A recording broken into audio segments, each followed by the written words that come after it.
പിൽക്കാലത്ത് ചെമ്പാവത്തിലെ നരഭോജി എന്ന് ഔദ്യോഗികമായി അറിയപ്പെട്ട കടുവയെക്കുറിച്ച് ആദ്യമായി കേൾക്കുമ്പോൾ ഞാൻ മലാനിയിൽ എഡിനോളുമൊത്ത് നായാട്ട് നടത്തുകയായിരുന്നു. ഈ പ്രവിശ്യയിൽ ദീർഘകാലത്തേക്ക് പ്രഗത്ഭനായ വേട്ടക്കാരൻ എന്നറിയപ്പെടാൻ പോകുന്ന എഡ്ഡി നായാട്ട് കഥകളുടെ തീരാത്ത ശേഖരത്തിൻ്റെ ഉടമയാണ്. ജീവിതത്തിലെ ഏറ്റവും നല്ല കാര്യങ്ങൾ കരഗതമായ ഭാഗ്യവാന്മാരിൽ ഒരാൾ. കൃത്യതയിലും ശക്തിയിലും സമാനതകളില്ലാത്ത ഒന്നാണ് അദ്ദേഹത്തിൻ്റെ റൈഫിൾ. അദ്ദേഹത്തിൻ്റെ സഹോദരന്മാരിൽ ഒരാൾ ഇന്ത്യയിലെ ഏറ്റവും മികച്ച വെടിക്കാരിൽ ഒരാളാണ്. മറ്റ് സഹോദരനാകട്ടെ ഇന്ത്യൻ സൈന്യത്തിലെ ഒരു മികച്ച ടെന്നീസ് താരവും. അതിനാൽ ലോകത്തിലെ ഏറ്റവും നല്ല ശിക്കാരിയായ തൻ്റെ അളിയനെ ചമ്പാവത്തിലെ നരഭോജിയെ വെടിവെച്ചു കൊല്ലാൻ സർക്കാർ ചട്ടം കെട്ടിയിരിക്കുന്നുവെന്ന് എഡ്ഡി എന്നെ അറിയിച്ചപ്പോൾ ആ മൃഗത്തിൻ്റെ വിക്രിയകളുടെ ദിനം എണ്ണപ്പെട്ടുവെന്ന് സ്വാഭാവികമായും നിശ്ചയിക്കാമായിരുന്നു. പക്ഷേ വിശദീകരിക്കാനാവാത്ത ഏതോ കാരണത്താൽ ആ കടുവ ചത്തില്ല. അതിനാൽ 4 വർഷങ്ങൾക്ക് ശേഷം ഞാൻ നൈനിറ്റാൾ സന്ദർശിക്കുമ്പോൾ ആ കടുവ സർക്കാരിനെ വലിയ ഉത്കണ്ഠ ഉളവാക്കുന്നുണ്ടായിരുന്നു. പാരിതോഷികങ്ങൾ പ്രഖ്യാപിക്കപ്പെട്ടു. വിദഗ്ധ ശിക്കാരികളെ നിയോഗിച്ചു. അൽമോറയിലെ സൈനിക പാളയത്തിൽ നിന്നും ഗൂർഖകളുടെ സംഘങ്ങളെ വിട്ടു. ഇതെല്ലാം ചെയ്തിട്ടും കൊല്ലപ്പെട്ട മനുഷ്യരുടെ എണ്ണം ഭീതിതമാം വിധം ഉയരുകയാണ്. ഞാനവിടെ ചെന്നപ്പോൾ അതൊരു പെൺകടുവയാണെന്ന് മനസ്സിലായി. നേപ്പാളിൽ നിന്ന് ഒരു തനി നരഭോജിയായിട്ടാണ് അവൾ ഖുമയോണിലെത്തിയത്. 200 പേരെ കൊന്നതോടെ ആയുധധാരികളായ ഒരു സംഘം നേപ്പാളുകാർ അതിനെ ഓടിച്ചു വിടുകയായിരുന്നു. അങ്ങനെ ഹുമയൂണിലെത്തപ്പെട്ട ശേഷമുള്ള 4 വർഷങ്ങൾ കൊണ്ട് 234 പേരെ കൂടി അത് വകവരുത്തി. കാര്യങ്ങൾ ഇങ്ങനെ ഇരിക്കെ ഞാൻ നൈനിറ്റാളിലെത്തിയ ഉടൻ ബെർത്തോട് എന്നെ സന്ദർശിച്ചു. അന്ന് നൈനിറ്റാൾ ഡെപ്യൂട്ടി കമ്മീഷണറായിരുന്ന അദ്ദേഹം തൻ്റെ ദാരുണാന്ത്യത്തെ തുടർന്ന് ഹൽദ്വാനിയിലെ ഒരു അജ്ഞാത ശവകുടീരത്തിൽ സംസ്കരിക്കപ്പെട്ടിരിക്കുകയാണ്. തന്നെ അറിയാനിടയായ സകലുടെയും സ്നേഹാദരവുകൾ പിടിച്ചുപറ്റിയ ഒരു മനുഷ്യൻ തൻ്റെ ജില്ലയിലെ മനുഷ്യർക്ക് ഈ നരഭോജി ഉണ്ടാക്കുന്ന കുഴപ്പങ്ങളെക്കുറിച്ച് പറഞ്ഞപ്പോൾ അദ്ദേഹത്തിൽ ഉത്കണ്ഠ വന്നു നിറഞ്ഞതിൽ അതിനാൽ അത്ഭുതമില്ലായിരുന്നു. അടുത്ത നരഹത്യയുടെ വാർത്ത കിട്ടിയാലുടൻ ഞാൻ ചമ്പാവത്തിലേക്ക് പുറപ്പെടുമെന്ന വാഗ്ദാനം അദ്ദേഹം എന്നിൽ നിന്നും നേടി. എന്നിരുന്നാലും 2 വ്യവസ്ഥകൾ ഞാൻ വച്ചു. 1. സർക്കാർ പ്രഖ്യാപിച്ച ഇനാം പിൻവലിക്കണം. 2. വിദഗ്ധ ശിക്കാരികളെയും അൽമോറയിൽ നിന്നുള്ള സൈനികരെയും മടക്കി അയക്കണം.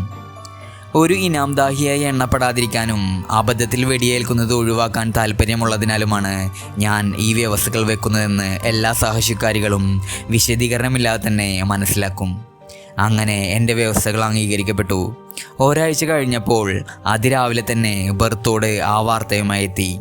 ദബിതുരയ്ക്കും ദുനാഘട്ടിനും ഇടയിലുള്ള പാലി എന്ന ഗ്രാമത്തിലെ ഒരു സ്ത്രീ ആ നരഭോജിയാൽ കൊല്ലപ്പെട്ടു എന്ന വാർത്തയുമായി അഞ്ചലോട്ടക്കാർ രാത്രി എത്തിച്ചേർന്നിരിക്കുന്നു. ഉടനടിയുള്ള ഒരു പുറപ്പെടൽ മുൻകൂട്ടി കണ്ട് എൻ്റെ കൂടാര സാമഗ്രികൾ പേറാൻ 6 പേരെ ഞാൻ ഏർപ്പാടാക്കി നിർത്തിയിരുന്നു. പ്രാതൽ കഴിച്ച് ഉടൻ തുടങ്ങിയ പാലിയിലേക്കുള്ള പ്രയാണം ഒറ്റ ദിവസം തന്നെ പിന്നിട്ടത് 17 മൈൽ. അന്ന് രാത്രി ദാരിയിൽ തങ്ങി. പിറ്റേന്ന് പ്രാതൽ കഴിച്ച ശേഷം തുടർന്ന യാത്ര വൈകിട്ട് എത്തിച്ചേർന്നത് ദബിദുരയിൽ. പിറ്റേന്ന് വൈകുന്നേരം പാലിയിൽ കാലുകുത്തുമ്പോൾ ആ സ്ത്രീ കൊല്ലപ്പെട്ടിട്ട് 5 ദിവസം പിന്നിട്ടിരുന്നു. ഏകദേശം 50 പുരുഷന്മാരും സ്ത്രീകളും കുട്ടികളും അടങ്ങിയ ഗ്രാമവാസികൾ ഞെട്ടിവിറച്ചിരിക്കുകയാണ്. ഞാൻ സ്ഥലത്തെത്തുമ്പോൾ സൂര്യൻ താണു തുടങ്ങിയിരുന്നില്ല. പക്ഷേ ഗ്രാമീണരെല്ലാം വാതിലുകൾ ഭദ്രമായി അടച്ചുപൂട്ടി വീടുകൾക്കകത്ത് പേടിച്ചിരിക്കുന്നതാണ് ഞാൻ കണ്ടത്.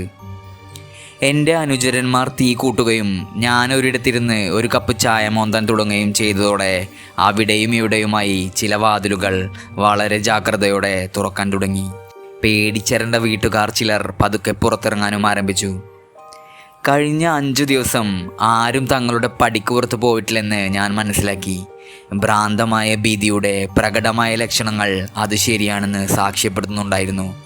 അവരുടെ ആഹാരത്തിൻ്റെ ശേഖരം തീർന്നു തുടങ്ങി. കടുവയെ കൊല്ലുകയോ ഓടിച്ചുവിടുകയോ ചെയ്തില്ലെങ്കിൽ ഗ്രാമീണരെല്ലാം പട്ടിണി കിടന്ന് മരിക്കുമെന്ന അവസ്ഥ. കടുവ ആ ചുറ്റുവട്ടം തന്നെ ഉണ്ടെന്ന് വ്യക്തമായിരുന്നു. എന്തെന്നാൽ കഴിഞ്ഞ 3 രാത്രികളിലും 100 വാരയകലെ പാതയിൽ അതിൻ്റെ ഗർജനം കേട്ടവരുണ്ട്. ഗ്രാമത്തിൻ്റെ താഴ്ന്ന ഭാഗത്തെ അതിർത്തിയിലുള്ള കൃഷിഭൂമിയിൽ അതിനെ കാണുകയും ചെയ്തിരിക്കുന്നു. ഗ്രാമത്തലവൻ എനിക്കായി ഒരു മുറി വിട്ടു തരികയുണ്ടായി. പക്ഷേ അത് ഞങ്ങൾ 8 പേരും കൂടി പങ്കുവെക്കേണ്ടി വരുമെന്നതിനാലും അതിൻ്റെ ഒരേ ഒരു വാതിൽ വൃത്തിഹീനമായ മുറ്റത്തേക്കാണ് തുറന്നിരിക്കുന്നത് എന്നതിനാലും രാത്രി തുറസായ സ്ഥലത്ത് ചെലവിടാനാണ് ഞാൻ തീരുമാനിച്ചത്. അത്താഴത്തിൻ്റെ സ്ഥാനത്ത് ഒരു തട്ടിക്കൂട്ട് ഭക്ഷണം അകത്താക്കിയ ശേഷം അനുചരന്മാരെ ഞാൻ മുറിക്കകത്ത് സുരക്ഷിതരാക്കി.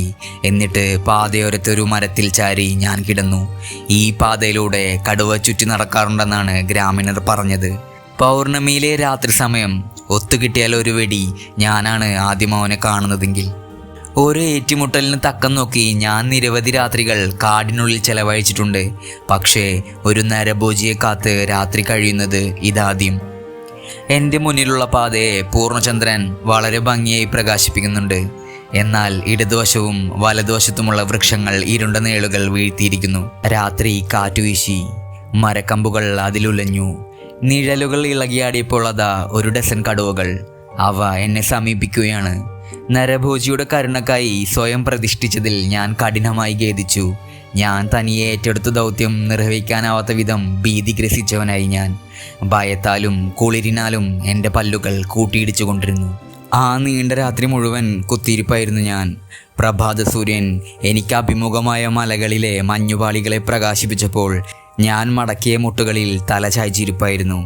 1 മണിക്കൂറിന് ശേഷം ഈ നിലയിൽ ഗാഠനിദ്രയിലായിരിക്കുന്ന എന്നെ സഹായികൾ കണ്ടെത്തി. ഞാനോ യാതൊന്നിനെയും കണ്ടിരുന്നില്ല, കേട്ടിരുന്നുമില്ല. എല്ലാം ഒരു സ്വപ്നം മാത്രം. തിരികെ ഗ്രാമത്തിലെത്തിയ ഞാൻ കടുവയാൽ ഗ്രാമീണർ കൊല്ലപ്പെട്ട ഇടങ്ങളിൽ എന്നെ കൊണ്ടുപോകാൻ സന്നദ്ധരായവരെ തിരയാൻ തുടങ്ങി. ഞാൻ ആ രാത്രി പുറത്ത് കഴിച്ചു കൂട്ടിയതിൽ അവർ അത്യധികം വിസ്മയഭരിതരായിരുന്നുവെന്ന് എനിക്ക് കാണാൻ കഴിഞ്ഞു. പക്ഷേ എൻ്റെ ആവശ്യം നിറവേറ്റാൻ അവർ തയ്യാറായില്ല. ആ മുറ്റത്ത് നിന്നുകൊണ്ട് അവർ കൊലകൾ നടന്ന സ്ഥലങ്ങൾ കാട്ടിത്തരികയാണ് ചെയ്തത്. എന്നെ അവിടെ വരുത്താനിടയാക്കിയ സംഭവം നടന്നത് പടിഞ്ഞാറ് വശത്തുള്ള കുന്നിൻ്റെ ചരിവിലായിരുന്നു.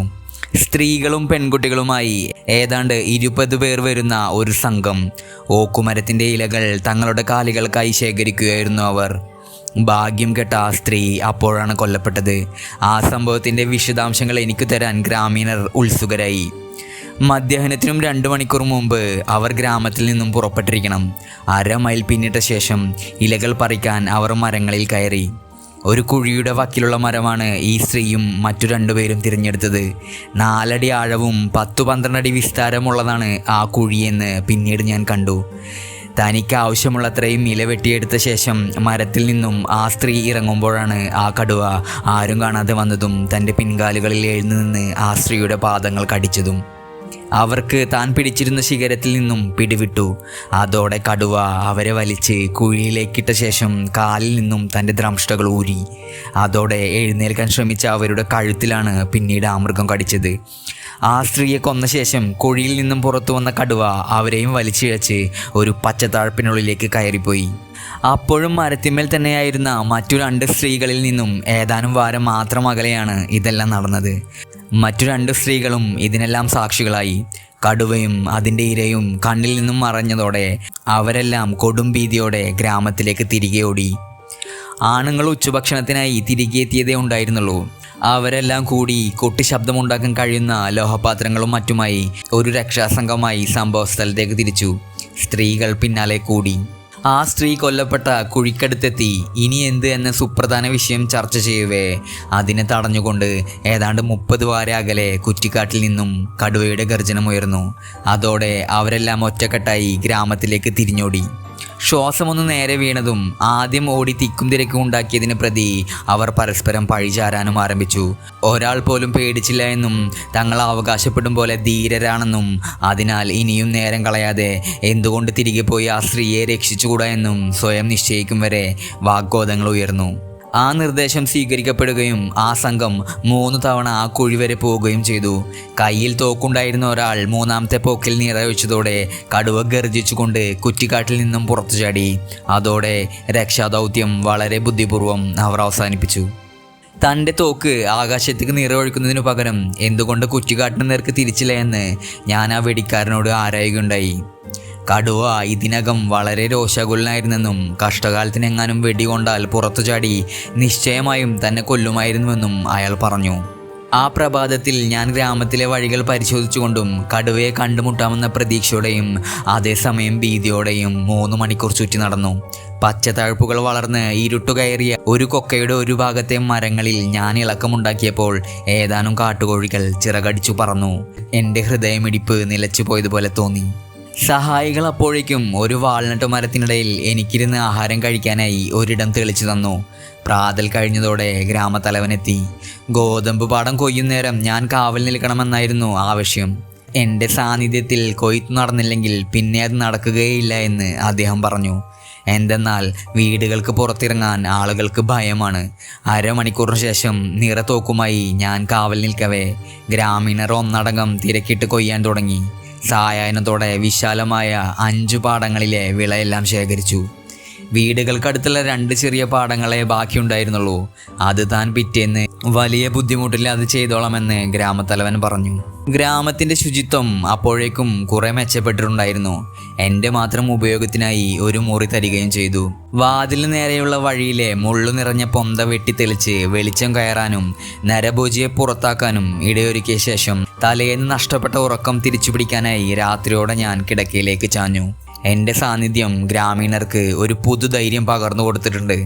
അതിനാൽ അവർ കുറെ കൂടി സ്വതന്ത്രമായി പുറത്തിറങ്ങാൻ തുടങ്ങി. എങ്കിലും ഞാൻ അല്പം പ്രാധാന്യം കൽപ്പിച്ചിരുന്ന വനപ്രദേശം ചുറ്റിക്കാണിക്കാൻ കൊണ്ടുപോകുക എന്ന എൻ്റെ പഴയ അഭ്യർത്ഥന പുതുക്കാൻ തക്ക വിധം ഞാൻ അവരുടെ വിശ്വാസം ആർജിച്ചിരുന്നില്ല. മൈലുകളോളം ചുറ്റളവിലുള്ള ആ പ്രദേശത്തിൻ്റെ ഓരോ ചുവടും അവർക്ക് പരിചിതമാണ്. അവർ തയ്യാറായാൽ കടുവയെ കാണാൻ ഏറ്റവും സാധ്യതയുള്ള ഇടം കണ്ടുപിടിക്കാനോ അതിൻ്റെ കാൽപ്പാടുകൾ കാണാനോ എന്നെ സഹായിക്കാനാകുമായിരുന്നു. അവിടുത്തെ നരഭോജി ഒരു കടുവയാണെന്നത് ഒരു വസ്തുതയാണ്. എന്നാൽ അത് ചെറുപ്പമാണോ, പ്രായമായതാണോ, ആണാണോ, പെണ്ണാണോ എന്ന് തുടങ്ങിയ കാര്യങ്ങളൊന്നും അറിഞ്ഞുകൂടാ. ഈ വിവരം എനിക്കുപകരിക്കും. കാൽപാദങ്ങളുടെ മുദ്ര പരിശോധിച്ചാലേ ഇവ ഉറപ്പാക്കാൻ കഴിയൂ. പിറ്റേന്ന് അതിരാവിലെ ഒരു ചായ കുടിച്ച ശേഷം എൻ്റെ സഹായികൾക്കായി മാംസം വേണമെന്ന കാര്യം ഞാൻ എല്ലാവരോടുമായി പറഞ്ഞു. ഒരു കാട്ടാടിനെ വേട്ടയാടാൻ പറ്റിയ ഒരിടം ഗ്രാമീണർ കാട്ടിത്തന്നാൽ മതി. കിഴക്കു പടിഞ്ഞാറായി നീണ്ടു കിടക്കുന്ന ഒരു മലനിരയുടെ മുകളിലാണ് ആ ഗ്രാമം. ഞാൻ കഴിഞ്ഞ രാത്രി കുത്തിയിരുന്ന് നേരം വെളുപ്പിച്ച പാതയ്ക്ക് താഴെ വടക്കോട്ട് ചെങ്കുത്തായ പുൽപ്രദേശങ്ങളാണ്. അവിടെ മലയിലെ ആടുകൾ ധാരാളമുണ്ടെന്ന് പറഞ്ഞു കേട്ടിരുന്നു.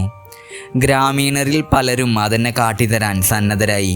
ഈ വാഗ്ദാനം കേട്ടപ്പോഴുണ്ടായ സന്തോഷം ഞാൻ ശ്രദ്ധാപൂർവം മറച്ചുവെച്ചു. എന്നിട്ട് 3 പേരെയും കൂട്ടി ഞാൻ നായാട്ടിനിറങ്ങി. പറഞ്ഞു കേട്ടതുപോലെ കാട്ടാടുകൾ ധാരാളമുണ്ടെങ്കിൽ എൻ്റെ കൂട്ടാളികൾക്കായുള്ള ഒന്നിന് പുറമെ ഗ്രാമീണർക്കായി 2 കൂടി ഞാൻ വെടിവെച്ചിടുമെന്ന് തലവനോട് പറഞ്ഞു. പാത മുറിച്ചു കടന്ന് ഞങ്ങൾ കുത്തനെയുള്ള ഇറക്കമിറങ്ങി. ഇടം വലം ശ്രദ്ധാപൂർവം നിരീക്ഷിച്ചാണ് ഞങ്ങൾ നീങ്ങിയത്. എങ്കിലും ഞങ്ങൾ യാതൊന്നിനെയും കണ്ടില്ല. 1/2 മൈൽ താഴെ കിടങ്ങുകൾ സംഗമിക്കുന്നിടത്തു നിന്ന് നോക്കിയാൽ വലതുവശത്തായി പാറക്കൂട്ടങ്ങൾ നിറഞ്ഞ ഒരു പുൽമേട് കാണാം. അവിടെ ഒറ്റപ്പെട്ട് വളർന്നു നിന്നിരുന്ന ഒരു പൈൻ വൃക്ഷത്തിൽ ചാരി ആ ചെരുവുകളെ സസൂക്ഷ്മം നിരീക്ഷിച്ചുകൊണ്ട് ഏതാനും മിനിറ്റുകളെ ഇരിക്കുകയായിരുന്നു ഞാൻ. പൊടുന്നനെ കുന്നിൻ മുകളിൽ ഒരു ഇളക്കം എൻ്റെ കണ്ണിൽപ്പെട്ടു.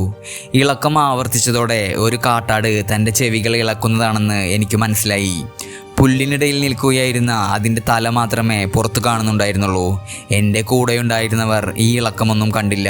തല അനങ്ങുന്നത് നിലക്കുകയും അത് പരിസരങ്ങളുമായി ചേർന്നതുപോലെ ആകുകയും ചെയ്തതോടെ അവർക്കത് ചൂണ്ടിക്കാണിക്കാൻ എനിക്ക് പറ്റാതെയായി. എങ്കിലും ആ മൃഗത്തിൻ്റെ സ്ഥാനത്തെക്കുറിച്ച് അവർക്ക് ഞാൻ പൊതുവായൊരു വിശദീകരണം കൊടുത്തു. എന്നിട്ട് ഞാൻ വെടിവെക്കുമ്പോൾ നിലത്തിരിക്കാനും നല്ലവണ്ണം നിരീക്ഷിക്കാനും ചട്ടം കെട്ടി. പഴയൊരു മാർട്ടിനി ഹെൻറി റൈഫിളായിരുന്നു എൻ്റെ ആയുധം. എത്ര ദൂരെയും മാരകമായ ആഘാതമേൽപ്പിക്കുന്നതിന് പുകൾപെറ്റ തോക്ക്. ഇവിടെ ലക്ഷ്യവുമായി 200 വാര ദൂരമേ ഉള്ളൂ. അതൊരു പ്രശ്നമേ അല്ല. നിലത്ത് കിടന്ന് സൗകര്യപ്രദമായൊരു വേരിൽ തോക്കിൻ്റെ പാത്തി ഉറപ്പിച്ച് ഞാൻ ഉന്നം നോക്കി. എന്നിട്ട് ഒറ്റ വെടി. വെടിമരുന്നിൻ്റെ കറുത്ത പുക എൻ്റെ കാഴ്ച മറച്ചു. ഒന്നും സംഭവിച്ചിട്ടില്ലെന്നാണ് എൻ്റെ കൂട്ടാളികൾ പറഞ്ഞത്. ഞാനൊരു പാറയിലോ ഉണക്കയിലകളുടെ ഒരു കൂട്ടത്തിലേക്കോ ആകാം നിറവിച്ചത്. ഞാൻ എഴുന്നേറ്റിരുന്ന് വീണ്ടും തോക്ക് നിറച്ചു. അപ്പോഴേക്കും ഞാൻ വെടിവെച്ച സ്ഥാനത്തിന് താഴെ പുല്ലിളകി. കാട്ടാടിൻ്റെ മറഞ്ഞിരുന്ന ഭാഗങ്ങൾ ദൃശ്യമായി തുടങ്ങി. ശരീരം മുഴുവൻ പുല്ലിന് പുറത്തു വന്നതോടെ അത് താഴേക്ക് ഉരുണ്ടുരുണ്ട് വേഗം കൂടി കുന്നിൻ്റെ അടിവാരത്തേക്ക് വന്നു. അങ്ങനെ പാതി വഴിയായപ്പോൾ കട്ടി കൂടിയ പുല്ലുകൾക്കിടയിൽ അത് വീണ്ടും അപ്രത്യക്ഷമായി. അപ്പോഴേക്കും അവിടെ ഒളിച്ചിരിക്കുകയായിരുന്ന മറ്റു 2 കാട്ടാടുകൾക്ക് വിറളി പിടിച്ചു. അവ കുന്നിൻ മുകളിലേക്ക് പായാനും തുടങ്ങി. എനിക്കിപ്പോൾ അവയുമായി അകലം കുറഞ്ഞു. വലിപ്പം കൂടിയതിൻ്റെ വേഗം കുറയാൻ കാത്തിരുന്നിട്ട് ഞാൻ അതിൻ്റെ മുതുകിനിട്ട് വെടിവെച്ചു. അപ്പോഴേക്കും മറ്റേത് തിരിച്ചു കുന്നിന് വിലങ്ങനെ ഓടി. ഞാൻ അതിൻ്റെ ഭുജത്തിലേക്ക് അടുത്തുണ്ടയും പായിച്ചു. അസാധ്യമെന്ന് തോന്നുന്ന കാര്യങ്ങൾ ചെയ്യാൻ ഒരാൾക്ക് ചിലപ്പോഴൊക്കെ കഴിയും. അത്ര സുഖകരമല്ലാത്തൊരു സ്ഥാനത്ത് കിടന്ന് 200 വാര അകലേക്ക് 60 ഡിഗ്രി കോണിൽ ആ കാട്ടാടിൻ്റെ കഴുത്തിലെ ചെറിയ വെള്ളപ്പൊട്ടിലേക്ക് വെടിയുണ്ട പായിച്ചപ്പോൾ അത് ലക്ഷ്യം ഭേദിക്കാനുള്ള ഒരു സാധ്യതയും ഉണ്ടായിരുന്നില്ല. എങ്കിലും വെടിമരുന്നിൻ്റെ കരുത്തിൽ കുതിച്ചു പാഞ്ഞ ഭാരമേറിയ ഈയകോളം ഒരു രോമത്തിൻ്റെ ഇട പോലും വ്യതിചലിക്കാതെ തൽക്ഷണം അതിനെ കൊന്നു. ചെറിയ കൊക്കകളാലും പാറകളാലും ശകലിതമാക്കപ്പെട്ട കുന്നിൻ ചെരുവിലൂടെ അത് ഉരുണ്ടുരുണ്ട് താഴെ മറ്റു 2 അരികിൽ ചെന്ന് വീഴുകയാണ് ഉണ്ടായത്. മറ്റു 2 നേരത്തെ ഉരുണ്ടു വീണിരുന്നു. അവ 3 ഞങ്ങൾക്ക് മുന്നിലുള്ള കിടങ്ങിൽ വന്നു വീണപ്പോൾ അതിന് മുൻപൊരിക്കലും ഒരു റൈഫിളിൻ്റെ നിറയൊഴിക്കൽ നേരിട്ട് കണ്ടിട്ടില്ലാത്ത എൻ്റെ കൂട്ടാളികളുടെ മുഖത്ത് വിരിഞ്ഞ വിസ്മയം ഒന്ന് കാണേണ്ടത് തന്നെ.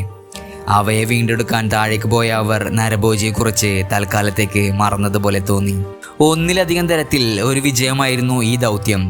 എല്ലാവർക്കും ആവശ്യമായ മാംസത്തിൻ്റെ ഓഹരി ലഭ്യമായി എന്നതിന് പുറമെ ഗ്രാമവാസികളുടെ മുഴുവൻ വിശ്വാസവും എനിക്ക് അതിലൂടെ നേടിയെടുക്കാനായി. നായാട്ട് കഥകൾ എത്ര കേട്ടാലും മതി വരില്ലല്ലോ. അങ്ങനെ 3 മൃഗങ്ങളുടെയും തോലുരിച്ച് മാംസം പങ്കുവെക്കവേ എൻ്റെ കൂട്ടാളികളായിരുന്ന മൂവരും അവരുടെ ഭാവനയ്ക്ക് പരമാവധി ചിറകുകൾ നൽകി സംഭവഗതികൾ വിവരിച്ചു തുടങ്ങി. സാബ് തൻ്റെ മാന്ത്രിക വെടിയുണ്ട കൊണ്ട് 1 മൈലിലധികം ദൂരെയുള്ള കാട്ടാടിനെ കൃത്യമായി വെടിവെച്ചു എന്ന് മാത്രമല്ല അതിനെ തൻ്റെ കാൽച്ചുവട്ടിലേക്ക് വരുത്തുകയും ചെയ്തു. ഇത് കേട്ട് ശ്രോതാക്കളുടെ പുരികക്കൊടികൾ ഉയരുന്നതും മുഖങ്ങൾ വികസിക്കുന്നതും അവിടെ ഇരുന്ന് പ്രാതൽ കഴിക്കവേ എനിക്ക് കാണാനായി. ഉച്ചഭക്ഷണം കഴിഞ്ഞപ്പോൾ ഗ്രാമമുഖ്യൻ വന്ന് എന്നോട് ചോദിച്ചു എവിടെയൊക്കെ പോകണം, എത്ര പേരെ കൂടെ കൂട്ടണമെന്നൊക്കെ. ഉത്സാഹത്തോടെ എനിക്ക് ചുറ്റും തിക്കി തിരക്കിയവരിൽ നിന്ന് ഞാൻ പഴയ കൂട്ടാളികളിൽപ്പെട്ട 2 പേരെ തിരഞ്ഞെടുത്തു. അവരോടൊപ്പം ഞാൻ അവസാനത്തെ കൊല നടന്ന സ്ഥലത്തേക്ക് യാത്ര തുടങ്ങി. നമ്മുടെ കുന്നിന് മുകളിൽ താമസിക്കുന്നവർ ഹിന്ദുക്കളാണ്. അവർ തങ്ങളുടെ മൃതരെ ദഹിപ്പിക്കുന്നു. തങ്ങളിൽ ഒരാളെ കടുവ കൊണ്ടുപോയാൽ അന്ത്യകർമ്മങ്ങൾക്കായി മൊത്തം ശരീരം കിട്ടിയില്ലെങ്കിലും ചില എല്ലിൻ കഷ്ണങ്ങളെങ്കിലും വീണ്ടെടുക്കേണ്ടത് ഉറ്റ ബന്ധുവിൻ്റെ കടമയാണ്. ഈ സ്ത്രീയുടെ കാര്യത്തിൽ അത് നടന്നിട്ടില്ല. ശവദാഹം സംഭവിച്ചിട്ടില്ല. അതിനാൽ ഏതെങ്കിലും ശരീരഭാഗങ്ങൾ കിട്ടുകയാണെങ്കിൽ കൊണ്ടുപോരണമെന്ന് അവരുടെ ബന്ധുക്കൾ ഞങ്ങളോട് അഭ്യർത്ഥിച്ചു. ബാല്യം മുതലേ ഞാൻ 2 വിനോദങ്ങൾ ഉണ്ടാക്കിയിട്ടുണ്ട്. ഒന്ന് വായന, പിന്നെ കാടിൻ്റെ ലക്ഷണങ്ങൾ വിശദീകരിക്കൽ. ഈ ദൗത്യത്തിൽ എനിക്ക് സ്ത്രീ കൊല്ലപ്പെട്ടതിൻ്റെ ദൃക്സാക്ഷികൾ തന്ന ഒരു വിശദീകരണമുണ്ട്. എന്നാൽ ഇത്തരം ദൃക്സാക്ഷി വിവരണങ്ങൾ പലപ്പോഴും ആശ്രയയോഗ്യമല്ല.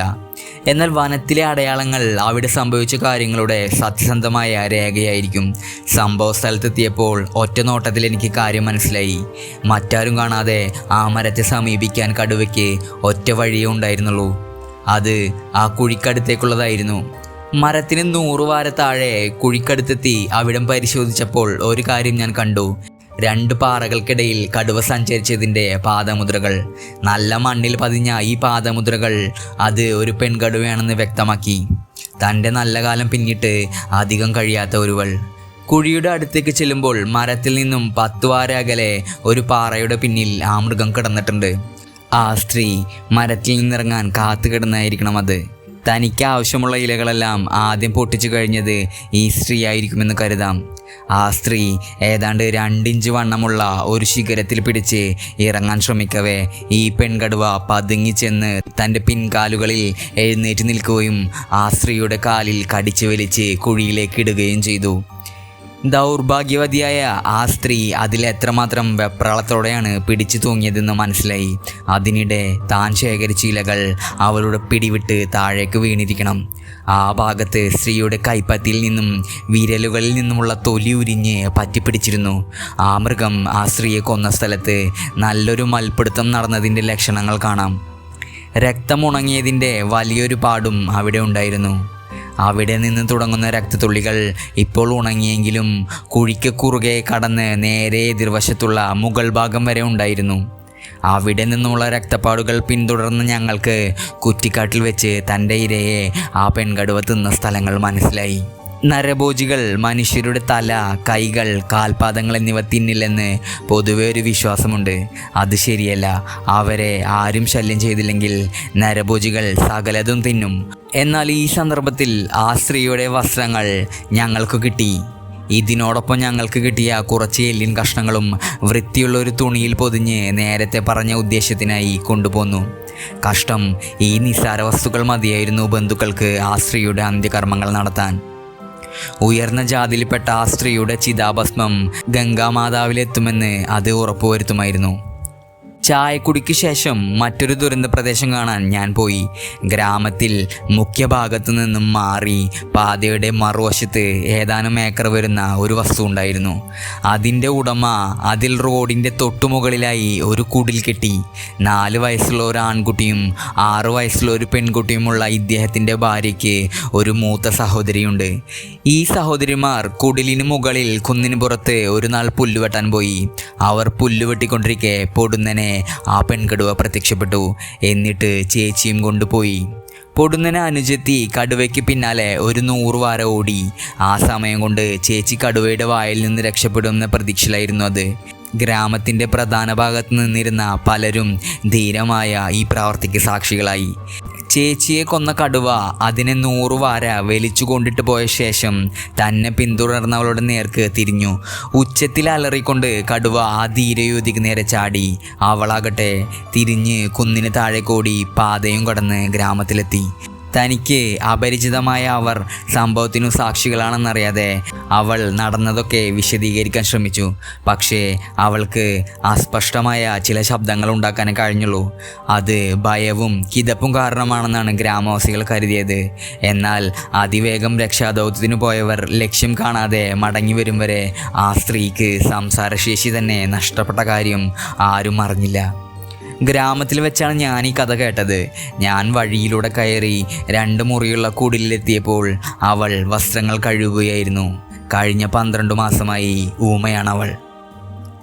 കണ്ണിലെ ഒരു പിരിമുറുക്കം ഒഴിച്ചാൽ അവളൊരു സാധാരണ സ്ത്രീയാണെന്ന് തോന്നും.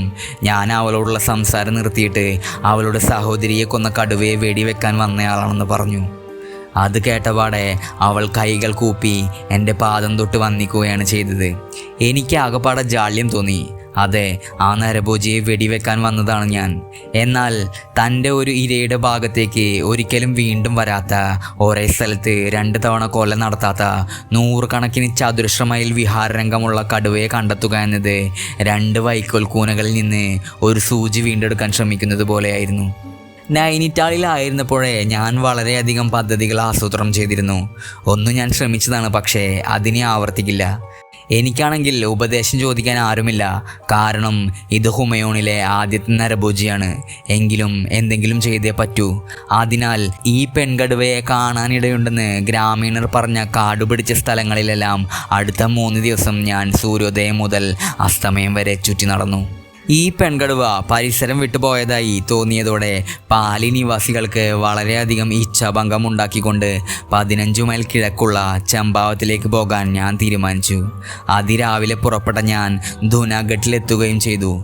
ഈ ഭാഗത്തുള്ള പാതകൾ അപകടകരമായാണ് കരുതപ്പെടുന്നത്. ഒരു ഗ്രാമത്തിൽ നിന്നും മറ്റൊന്നിലേക്കോ ഒരു ചന്തസ്ഥലത്തു നിന്നും മറ്റൊന്നിലേക്കോ ആളുകൾ കൂട്ടമായിട്ട് പോകാറുള്ളൂ. 8 പേരുമായി തുടങ്ങിയ എൻ്റെ യാത്ര ഓരോ ഗ്രാമത്തിൽ നിന്നും ആളുകൾ കൂടെ കൂടി ചമ്പാവത്തിലെത്തിയപ്പോൾ 30 പേരായി.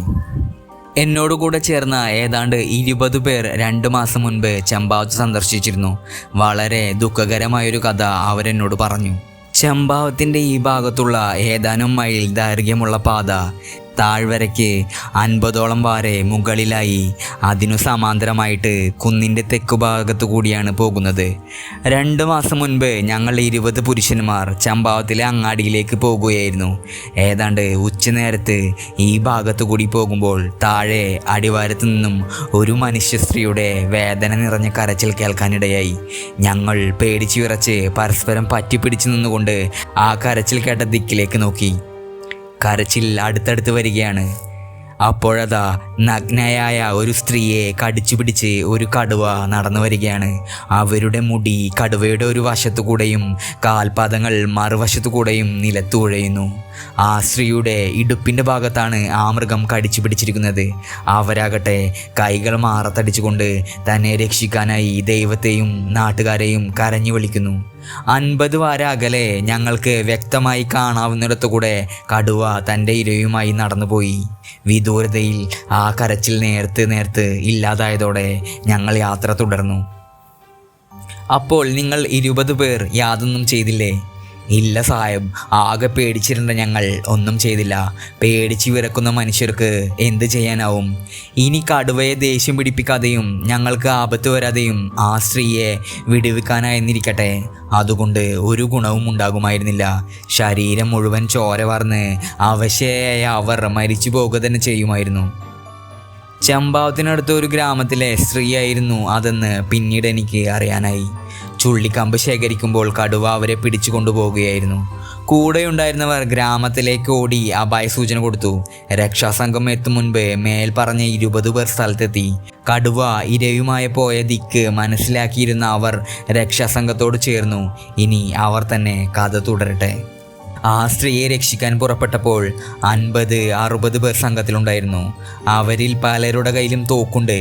ആ സ്ത്രീ ശേഖരിച്ച് വിറക് വീണ് കിടക്കുന്നിടത്തു നിന്നും, അതായത് ആ സ്ത്രീയെ കടുവ വലിച്ചിഴച്ചിടത്തു നിന്നും 1 ഫർലോങ് അകലെ അവരുടെ പിച്ച് ചീന്തപ്പെട്ട വസ്ത്രങ്ങൾ കിട്ടി. അവിടെ നിന്നും ഞങ്ങൾ ചെണ്ട കൊട്ടിയും തോക്കുള്ളവർ അത് ആകാശത്തേക്ക് നിറയൊഴിച്ചും താഴ്വരയുടെ മുകളിലേക്ക് 1 മൈലിലധികം ചെന്നു.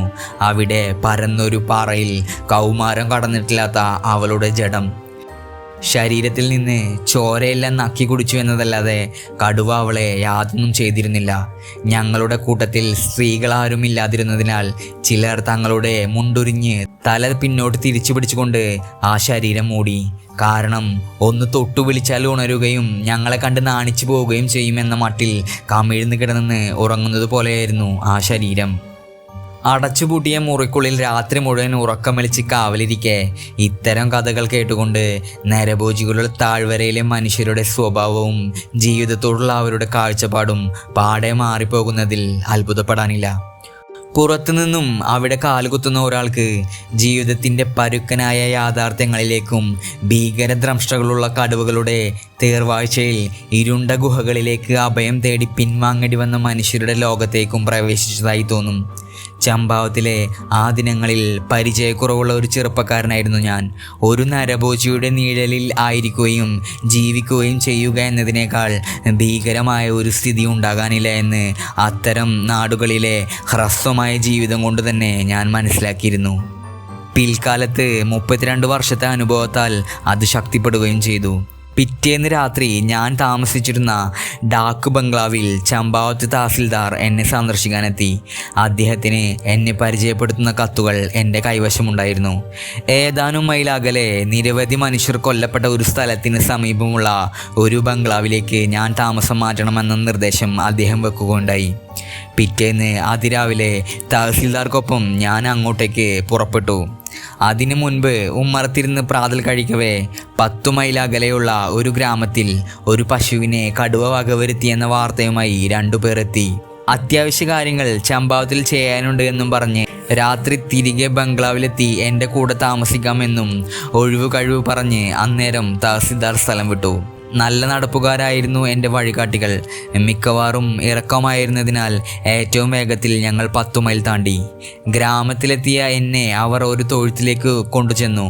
അവിടെ ഒരു പുള്ളിപ്പുലിയാൽ കൊല്ലപ്പെട്ട ഒരാഴ്ച പ്രായമുള്ള പശുക്കിടാവിൻ്റെ ജഡം. ആ മൃഗം അതിനെ കുറത്തുനിന്നിട്ടുമുണ്ട്. ആ പുള്ളിപ്പുലിയെ കൊല്ലാനുള്ള സമയമോ സൗകര്യമോ ഇല്ലാതിരുന്നതിനാൽ വഴികാട്ടികൾക്ക് പ്രതിഫലം നൽകി ഞാൻ ഉടനെ ബംഗ്ലാവിലേക്ക് മടങ്ങി. ഞാൻ അവിടെ തിരിച്ചെത്തിയപ്പോൾ തഹസിൽദാർ വന്നിട്ടില്ല. അസ്തമയത്തിന് 1.5 മണിക്കൂർ കൂടി ബാക്കിയുണ്ടായിരുന്നതിനാൽ ബംഗ്ലാവ് കാവൽക്കാരനോടൊപ്പം ഒരു കടുവ വെള്ളം കുടിക്കാൻ വരാറുണ്ടെന്ന് അയാൾ പറഞ്ഞ സ്ഥലം വരെ ഞാനൊന്ന് പോയി. ഉദ്യാനത്തിലേക്ക് വെള്ളമെടുത്തിരുന്ന ഒരു നീർച്ചാലിൻ്റെ ഉറവയായിരുന്നു അത്. അതിന് ചുറ്റുമുള്ള ചെളിയിൽ നിറയെ കടുവയുടെ കുറേ ദിവസം പഴക്കമുള്ള കാൽപ്പാടുകൾ. എന്നാൽ പാലി ഗ്രാമത്തിലെ സ്ത്രീ കൊല്ലപ്പെട്ട കുഴിയിൽ ഞാൻ കണ്ട കാൽപ്പാടുകളിൽ നിന്നും വ്യത്യസ്തമായിരുന്നു ഇത് എന്ന വിശദമായ നിരീക്ഷണത്തിൽ വ്യക്തമായി. തിരികെ ഞാൻ ബംഗ്ലാവിലെത്തിയപ്പോൾ തഹസീൽദാർ എത്തിയിട്ടുണ്ട്. വരാന്തയിലിരുന്ന് ഞാൻ അന്നത്തെ അനുഭവങ്ങൾ അദ്ദേഹവുമായി പങ്കുവച്ചു. കാട്ടുതാറാവിന് പിന്നാലെ വെച്ചുപിടിക്കും പോലെ അത്ര ദൂരം പോകേണ്ടി വന്നതിലെ എൻ്റെ ഖേദം പ്രകടിപ്പിക്കവേ തനിക്ക് ഏറെ ദൂരം പോകാനുണ്ടെന്നും ഉടൻ പുറപ്പെടണമെന്നും പറഞ്ഞുകൊണ്ട് അദ്ദേഹം എഴുന്നേറ്റു. ഈ പറച്ചിൽ എന്നെ തെല്ല് അത്ഭുതപ്പെടുത്തി. കാരണം അന്ന് രാത്രി എന്നോടൊപ്പം തങ്ങുമെന്ന് 2 തവണ അദ്ദേഹം പറഞ്ഞിരുന്നതാണ്. രാത്രി അദ്ദേഹം എനിക്ക് കൂട്ടുതരുന്നതിലല്ല, അദ്ദേഹം നേരിടാൻ പോകുന്ന അപകട സാധ്യതയിലായിരുന്നു എൻ്റെ ആശങ്ക. എന്നാൽ ഞാൻ പറഞ്ഞ തടസ്സവാദങ്ങൾക്കൊന്നും അദ്ദേഹം ചെവി തന്നില്ല. ഒരു കൂട്ടാളിയുടെ മാത്രം സഹായത്തോടെ പുക പിടിച്ചൊരു റാന്തലിൻ്റെ മാത്രം വെളിച്ചത്തിൽ പകൽ പോലും മനുഷ്യർ കൂട്ടം കൂട്ടമായി മാത്രം സഞ്ചരിക്കുന്ന കാട്ടിലൂടെ 4 മൈൽ നടക്കാനുള്ള അദ്ദേഹത്തിൻ്റെ ധീരതയ്ക്ക് മുന്നിൽ ഞാൻ ശിരസ് നമിച്ച് തൊപ്പിയൂരി അഭിവാദ്യം അർപ്പിച്ചു. അദ്ദേഹം കാഴ്ചയിൽ നിന്ന് മറഞ്ഞപ്പോൾ ഞാൻ ബംഗ്ലാവിലേക്ക് കയറി. പിറ്റേന്ന് രാവിലെ ഞാൻ ബംഗ്ലാവിന് ചുറ്റുമുള്ള അതിവിശാലമായ പഴത്തോട്ടത്തിലും തേയിലത്തോട്ടത്തിലും ചുറ്റി നടന്നു. നീരുറവയിൽ ഒരു കുളി പാസാക്കി. ഹാവു ഉച്ചയായതോടെ തഹസീൽദാർ സുരക്ഷിതനായി ചമ്പാവത്തിൽ നിന്നും തിരിച്ചു വന്നു. വളരെ നീണ്ട താഴ്വരയുള്ള ഒരു കുന്നിൻ മുകളിൽ അദ്ദേഹവുമായി സംസാരിച്ചു നിൽക്കുകയായിരുന്നു ഞാൻ. താഴെ കൃഷിഭൂമിയാൽ ചുറ്റപ്പെട്ട ഒരു വിദൂര ഗ്രാമത്തിലേക്ക് ഞാൻ നോക്കി. അപ്പോൾ ഒരു മനുഷ്യൻ അവിടെ നിന്നും പുറപ്പെട്ട് ഞങ്ങൾ നിൽക്കുന്നിടത്തേക്ക് കുന്നുകയറി വരുന്നത് കണ്ടു. അയാൾ കുറച്ചുകൂടി സമീപിച്ചപ്പോൾ ഇടക്ക് നടക്കുകയും ഇടക്ക് ഓടുകയുമാണ് ചെയ്യുന്നതെന്ന് മനസ്സിലായി. ഏതോ പ്രധാന വാർത്തയുമായിട്ടാണ് ആ വരവെന്ന് വ്യക്തം. തഹസീൽദാരോട് ഇപ്പോൾ വരാമെന്ന് പറഞ്ഞ് ഞാൻ താഴേക്കിറങ്ങി. എന്നെ കണ്ടതോടെ ആ മനുഷ്യൻ നിലത്തിരുന്ന് ഒന്ന് നന്നായി ശ്വാസമെടുത്തു. ശബ്ദം കേൾക്കാവുന്നത്ര അടുത്തെത്തിയപ്പോൾ അയാൾ വിളിച്ചു പറഞ്ഞു, വേഗം വരൂ സാഹേബ്, ആ നരഭോജി മൃഗം ഇതാ ഇപ്പോഴൊരു പെൺകുട്ടിയെ കൊന്നു. അവിടെ തന്നെ ഇരുന്നോളൂ, ഉച്ചത്തിൽ വിളിച്ചു പറഞ്ഞിട്ട് ഞാൻ ബംഗ്ലാവിലേക്ക് തിരികെ ഓടി. അവിടെ ചെന്ന് ഒരു റൈഫിളും കുറച്ച് തിരകളും എടുക്കവേ ഞാൻ വാർത്ത തഹസീൽദാറെ അറിയിച്ചു. അദ്ദേഹത്തോട് എന്നോടുകൂടെ ഗ്രാമത്തിലേക്ക് വരാൻ പറഞ്ഞിട്ട് ഞാൻ വേഗം ഇറങ്ങി. നാവും കാലുകളും ഒരേ സമയം പ്രവർത്തിപ്പിക്കാനാവാത്ത വിവശരായ മനുഷ്യരിൽ ഒരാളായിരുന്നു എന്നെ തേടി വന്ന ആൾ. കക്ഷി വായ തുറന്നാൽ അവിടെ നിൽക്കും, ഓടാൻ തുടങ്ങിയാലോ സംസാരം തീർന്നു. അതിനാൽ വായടച്ചിട്ട് ഓടി വഴി കാണിക്കാൻ പറഞ്ഞിട്ട് ഞങ്ങൾ കുന്നിറങ്ങി. ഇത്തരം സാഹചര്യങ്ങളിൽ പതിവുള്ള പോലെ പുരുഷന്മാരും സ്ത്രീകളും കുട്ടികളും അടങ്ങിയ പ്രക്ഷുബ്ധരായ ജനക്കൂട്ടം ഞങ്ങളെ കാത്തിരിപ്പുണ്ടായിരുന്നു. അവർ പതിവിൻപടി ഒരേ സമയത്ത് സംസാരവും തുടങ്ങി. ഒരാൾ ഈ കലപില നിർത്താൻ വൃഥാ ശ്രമിക്കുന്നുണ്ട്. അയാളെ മാറ്റി നിർത്തിയിട്ട് സംഭവിച്ച കാര്യം വിശദീകരിക്കാൻ ഞാൻ ആവശ്യപ്പെട്ടു. അവിടെ ഇവിടെയായി കുറേ ഓക്കുമരങ്ങൾ നിൽക്കുന്ന ശാന്തമായൊരു താഴ്വര ചൂണ്ടിക്കാട്ടി അയാൾ പറഞ്ഞു തുടങ്ങി. ആ മരങ്ങൾക്ക് കീഴെയായി ഒരു ഡസനോളം പേർ ഉണക്ക കമ്പുകൾ ശേഖരിക്കുകയായിരുന്നു. പെട്ടെന്ന് അവിടെ പ്രത്യക്ഷപ്പെട്ട കടുവ 16-17 വയസ്സുള്ള ഒരു പെൺകുട്ടിയെ പിടികൂടി.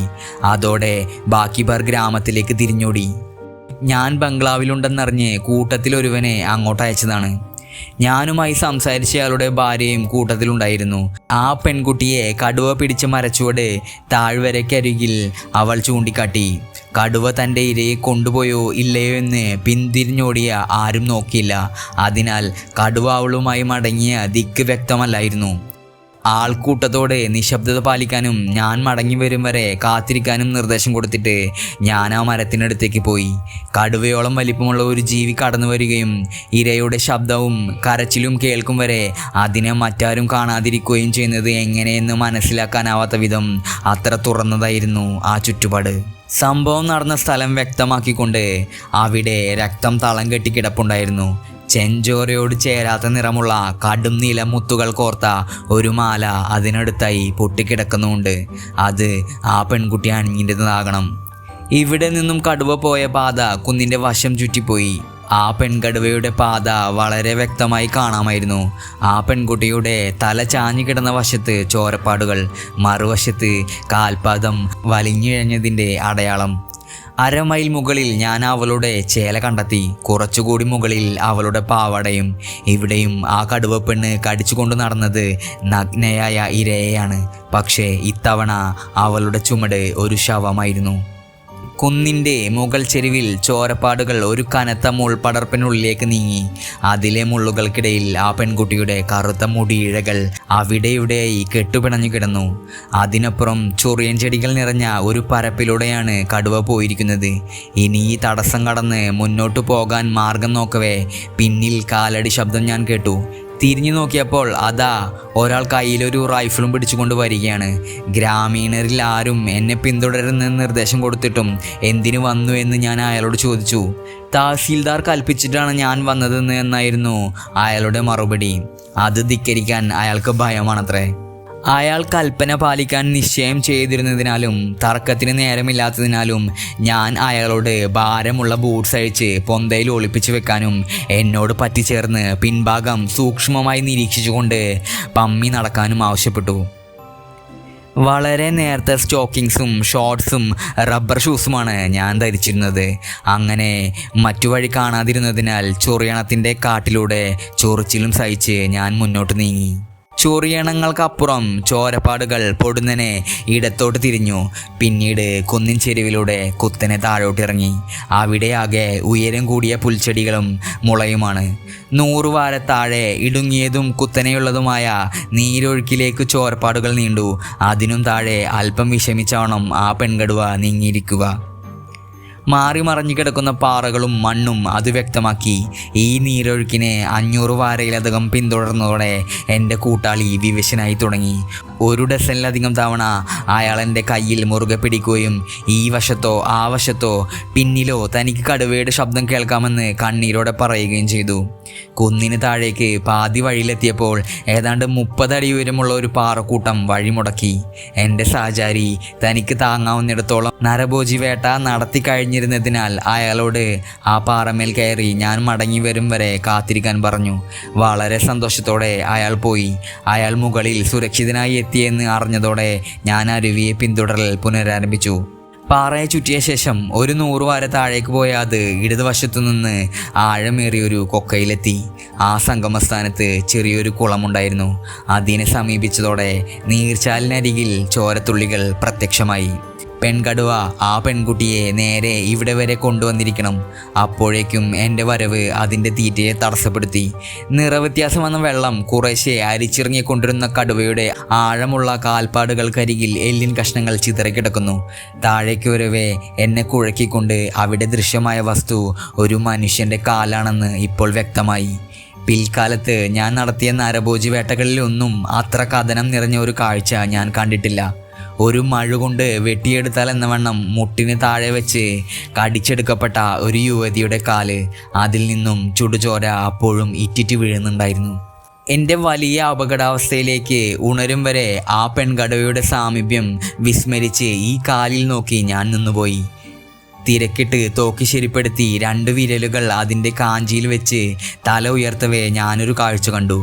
അരുവിയുടെ മുകളിലുള്ള കുത്തനെയുള്ള 15 അടി വരുന്ന ചെരുവിൽ നിന്നും അല്പം മണ്ണിടിഞ്ഞ് കുളത്തിലേക്ക് വീഴുന്നു. നരഭോജി വേട്ട എന്ന ഈ കളിയിൽ ഞാൻ പുതിയ ആളായിരുന്നുവെങ്കിൽ ഇത്തരമൊരു സ്ഥിതിയിലേക്ക് എന്നെ സ്വയം വിട്ടുകൊടുക്കുമായിരുന്നില്ല. പൊടുന്നനെയുള്ള ആ തോക്കുയർത്തലാകണം എൻ്റെ ജീവൻ രക്ഷിച്ചത്. ആ പെൺകടുവ ചലനം നിർത്തിയപ്പോഴോ സ്ഥലം വിടാൻ ഒരുമ്പെട്ടപ്പോഴോ ആകണം ആ മണ്ണ് ഇടിഞ്ഞു വീണത്. നിരങ്ങിക്കയറാനാകാത്ത വിധം കുത്തനെയായിരുന്നു ആ ചെരുവ്. ഓടിക്കയറൽ മാത്രമാണ് ഒരേ ഒരു വഴി. നീർച്ചാലിൻ്റെ വഴിക്ക് അല്പം കൂടി നടന്നിട്ട് കുളത്തിനടുത്തുകൂടെ മുകളിലേക്കൂടി ഒരു കുന്നിൻ ചെരുവിൽ പിടിച്ച് വലിഞ്ഞു കയറി. അവിടുത്തെ താഴെ കമർന്ന ചെടികൾ പതുക്കെ നിവരുന്നത് കടുവപ്പെണ്ണ് എത്രയടുത്താണ് അതിലൂടെ പോയതെന്ന് സൂചിപ്പിച്ചു.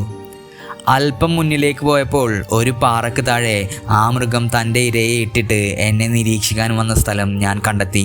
പെൺകുട്ടിയുമായി അത് വീണ്ടും പോയ ഇടം ഏതാനും ഏക്കർ വരുന്ന പാറക്കൂട്ടങ്ങൾ നിറഞ്ഞ പ്രദേശമാണ്. അങ്ങോട്ട് പോകുന്നത് ദുഷ്കരവും അപകടകരവുമാകും. പാറകൾക്കിടയിലുള്ള കിടങ്ങുകളിൽ പന്നൽ ചെടികളും വള്ളിച്ചെടികളുമാണ്. തെറ്റായ ഒരു ചുവടുവെപ്പ് വീഴ്ചയ്ക്കും കാലൊടിയുന്നതിനും കാരണമായേക്കാം. ഇത്തരം ഇടങ്ങളിൽ വളരെ പതുക്കെ മുന്നേറാവൂ. ഇത് മുതലെടുത്ത് ആ പെൺകടുവ ഇരതീറ്റ കഴിക്കും. അവൾ വിശ്രമിച്ച 1 ഡസൻ ഇടങ്ങളെങ്കിലും ഇതിനിടെ ഞാൻ കണ്ടിരുന്നു. ഓരോന്നിനും ശേഷം ചോരപ്പാട് കൂടുതൽ വ്യക്തമാകുകയാണുണ്ടായത്.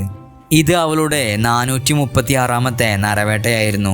അതിനാൽ രക്ഷാസംഘക്കാരാൽ തൻ്റെ ഇര തീറ്റ തടസ്സപ്പെടുത്തുന്നത് അവൾക്ക് പുത്തരിയല്ല. എന്നാൽ പിന്മാറ്റമില്ലാത്ത പിന്തുടരൽ ഇതാദ്യമായിരിക്കണം. അതിനാലാവണം അവൾ തൻ്റെ അമർഷം നേരിയ മുരൾച്ചകളാൽ പ്രകടിപ്പിച്ചു തുടങ്ങിയിരിക്കുന്നു. ഒരു കടുവയുടെ മുരളൽ ശരിക്കും ആസ്വദിക്കണമെങ്കിൽ ഞാനപ്പോൾ ആയിരുന്ന ചുറ്റുപാട് അത്യാവശ്യമാണ്.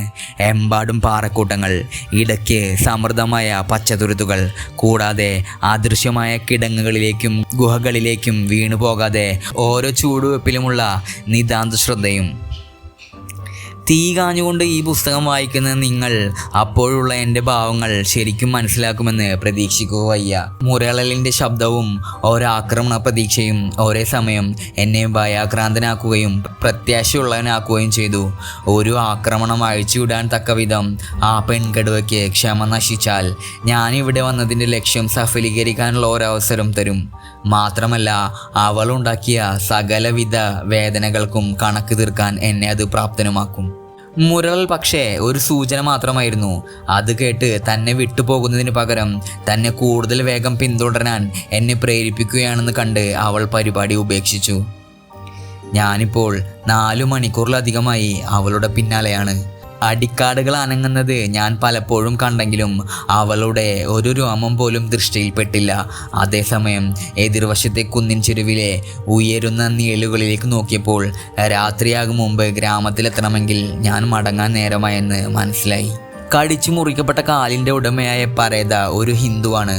അവളുടെ അല്പം ശരീരഭാഗങ്ങൾ കിട്ടിയാൽ ശവദാഹം നടക്കും.